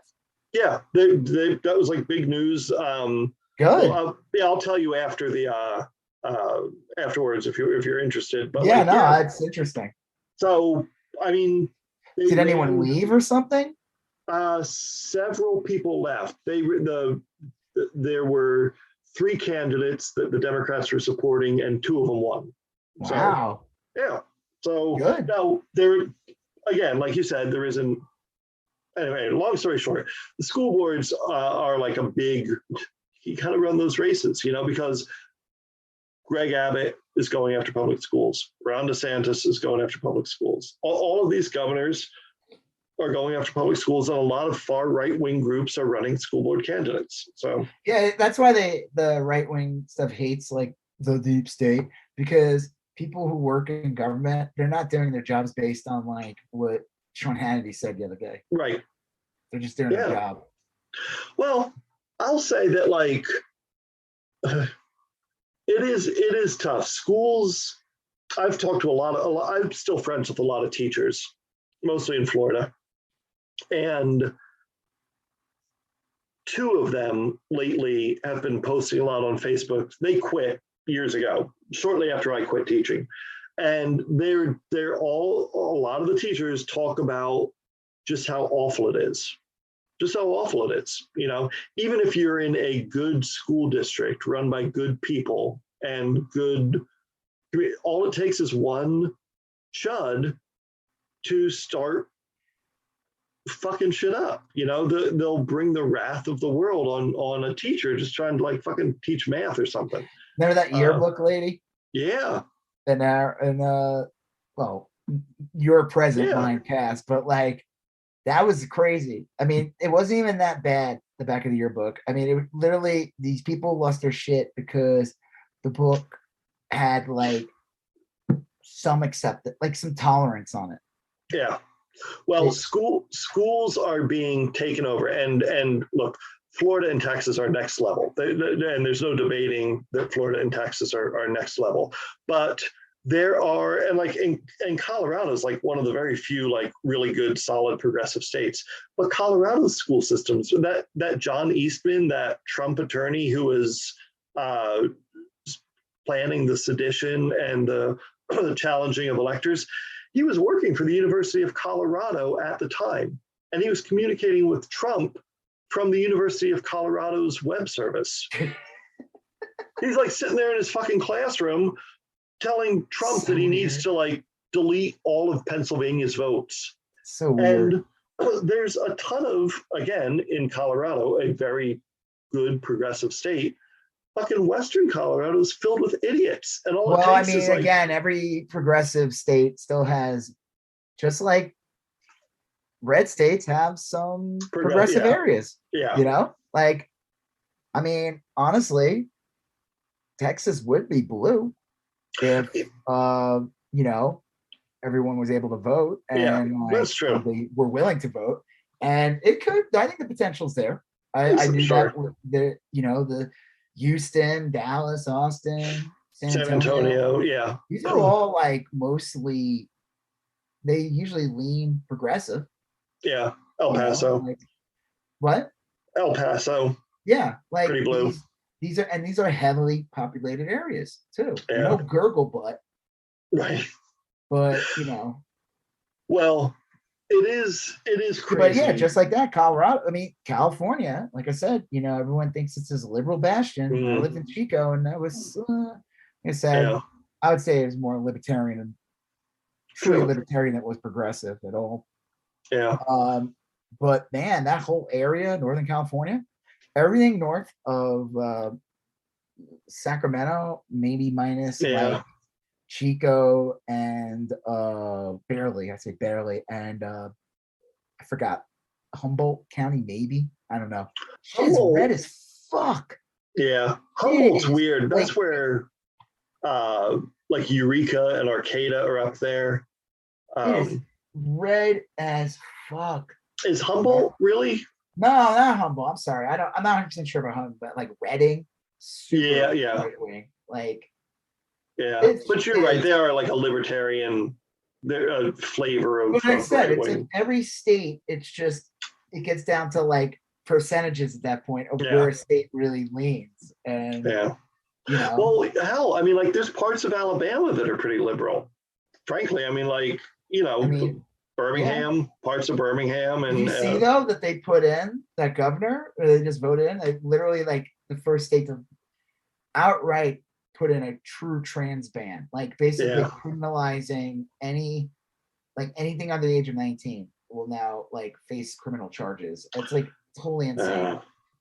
Well, they try to create this like narrative and make it sound like there's these crazy parents that are like they're the ones forcing their kids to change their sex. It's the most insane thing. I wanted a boy. Well, I read a story. I think it was in the Washington Post or whatever. And it was like researchers were talking about it because I had always thought, like, myself, obviously I'm like real supportive of trans rights and everything, but I was like, if you have a 7-year-old that wants to be, thinks that maybe they're misgendered or whatever, then like, how do you best support that? Like, and at what age? Make them play baseball. Well, like, at what age is it like?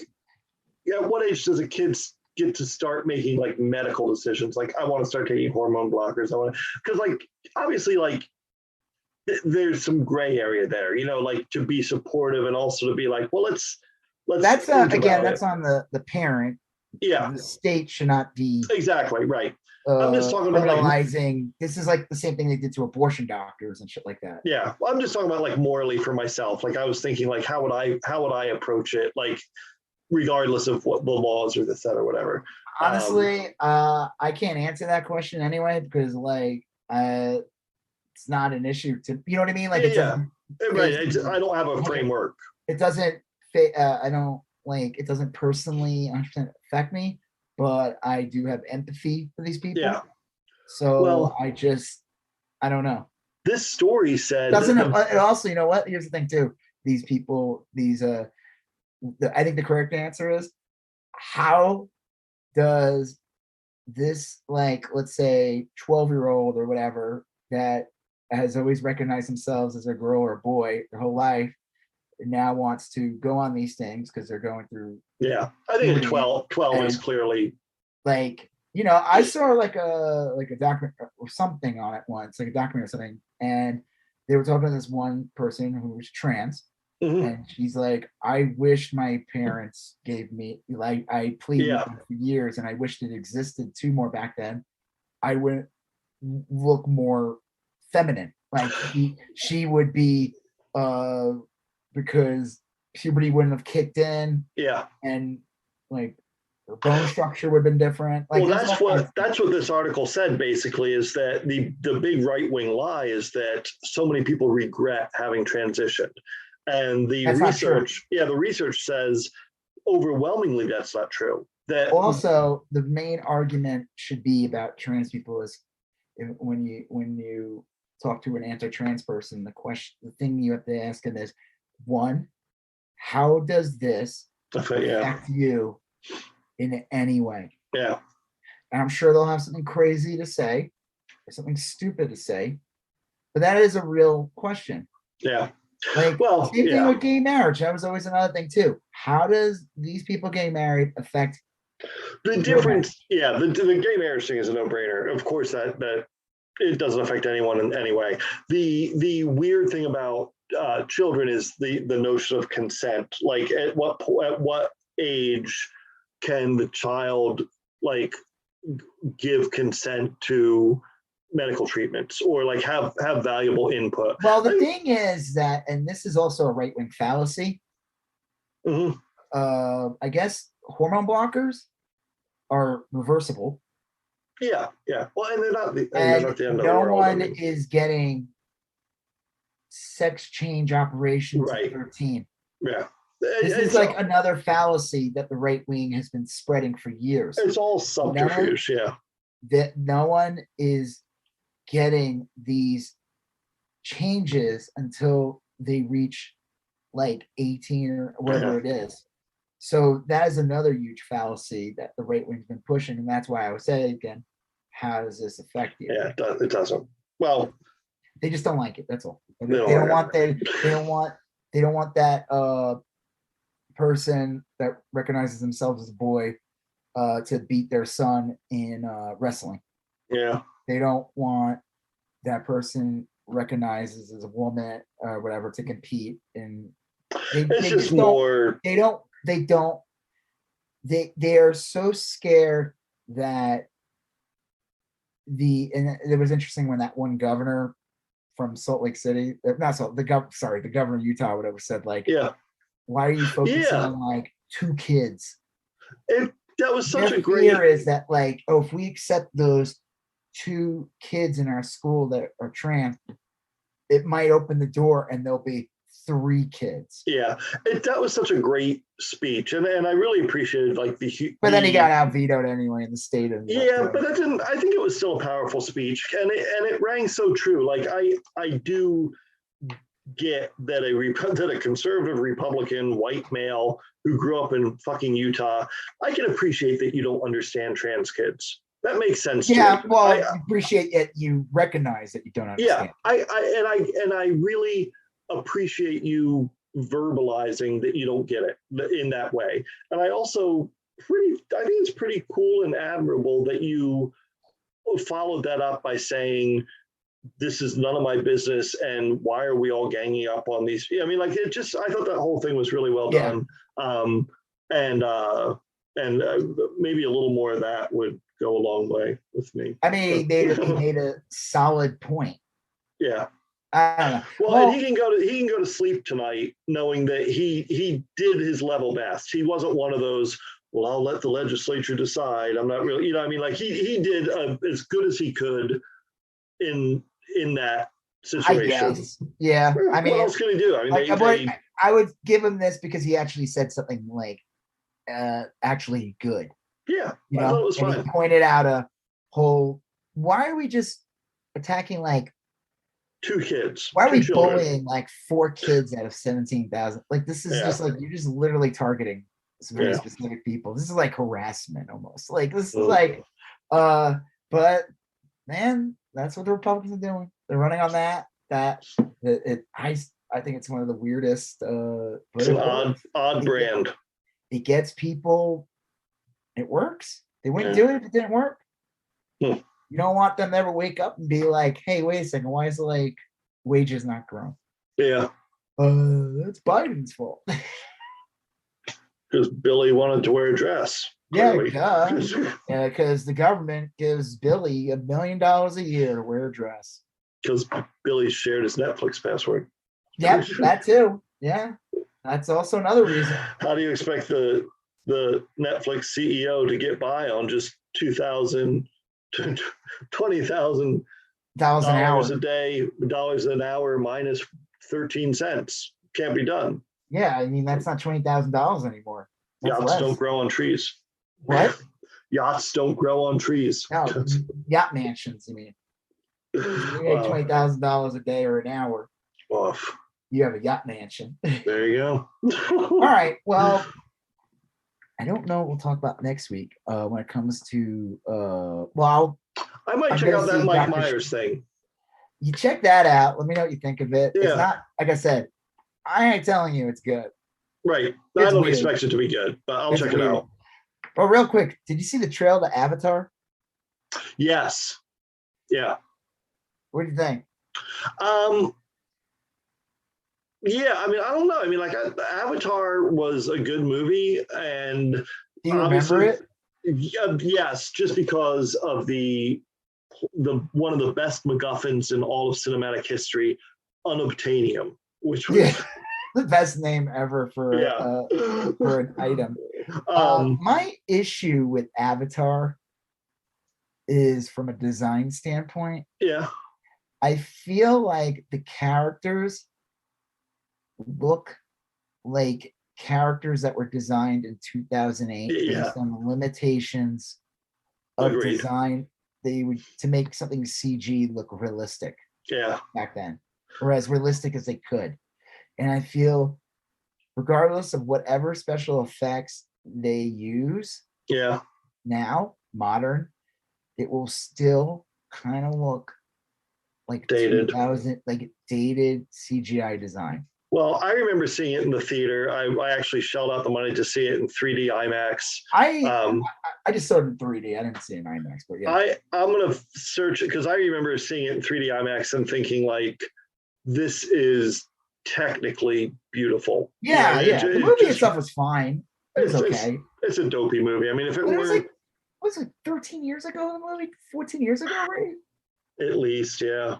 They plan on putting one out every other year. Yeah, I'll go see it just because I want to see the technical film. You know, I mean, I think it's probably going to be very cool. Yeah, James Cameron doesn't screw around like that. No, if this is going to be the best version of this thing available. So I just think that it's just an odd brand. It's a stupid brand. It took 14 years to make. And it's sequel, and then to be like, we're gonna put one out every other year is like, I'm sure it'll do fine enough that they'll do well. I'm sure they'll do fine. But I mean, outright sucks. It's basically like Dances with Pterodactyls or something was the first one. I mean, it's literally a white savior movie. Yeah, the story is so commonplace, and I don't know. I mean, if this were just a movie I caught on a Saturday afternoon on Netflix, I wouldn't think much of it. But I do want to see it in the theaters on IMAX and 3D. I think that's going to be real fun. I'm pretty sure the guy is in it, the main guy. Oh yeah, back. Yeah, good. His CGI self, because I remember officially turned into one in the end. Yeah. But he brought up something funny. He said something about like how he's just talking about like he's like bordering on 50 because movie came out like he was working on it like 15 years ago. Now he's like bordering 50 years old, and he's just like, I don't know. I forgot what the comment was. It was just kind of funny. He's like, I'm gonna be making like 10 of these. We're like 100 when the movie's done. Hey, you know what? Whatever keeps that guy working, right? Yeah, there you go. All right. Well, on that note, I'm Rob Israel. I'm Joseph K. And you still going on about that? Thank you for listening to You Still Going On About That. Please like, comment, share, and if you haven't done already, please follow us on Instagram, YSGOAT, Facebook, YSGOAT, and Twitter, YSGOAT.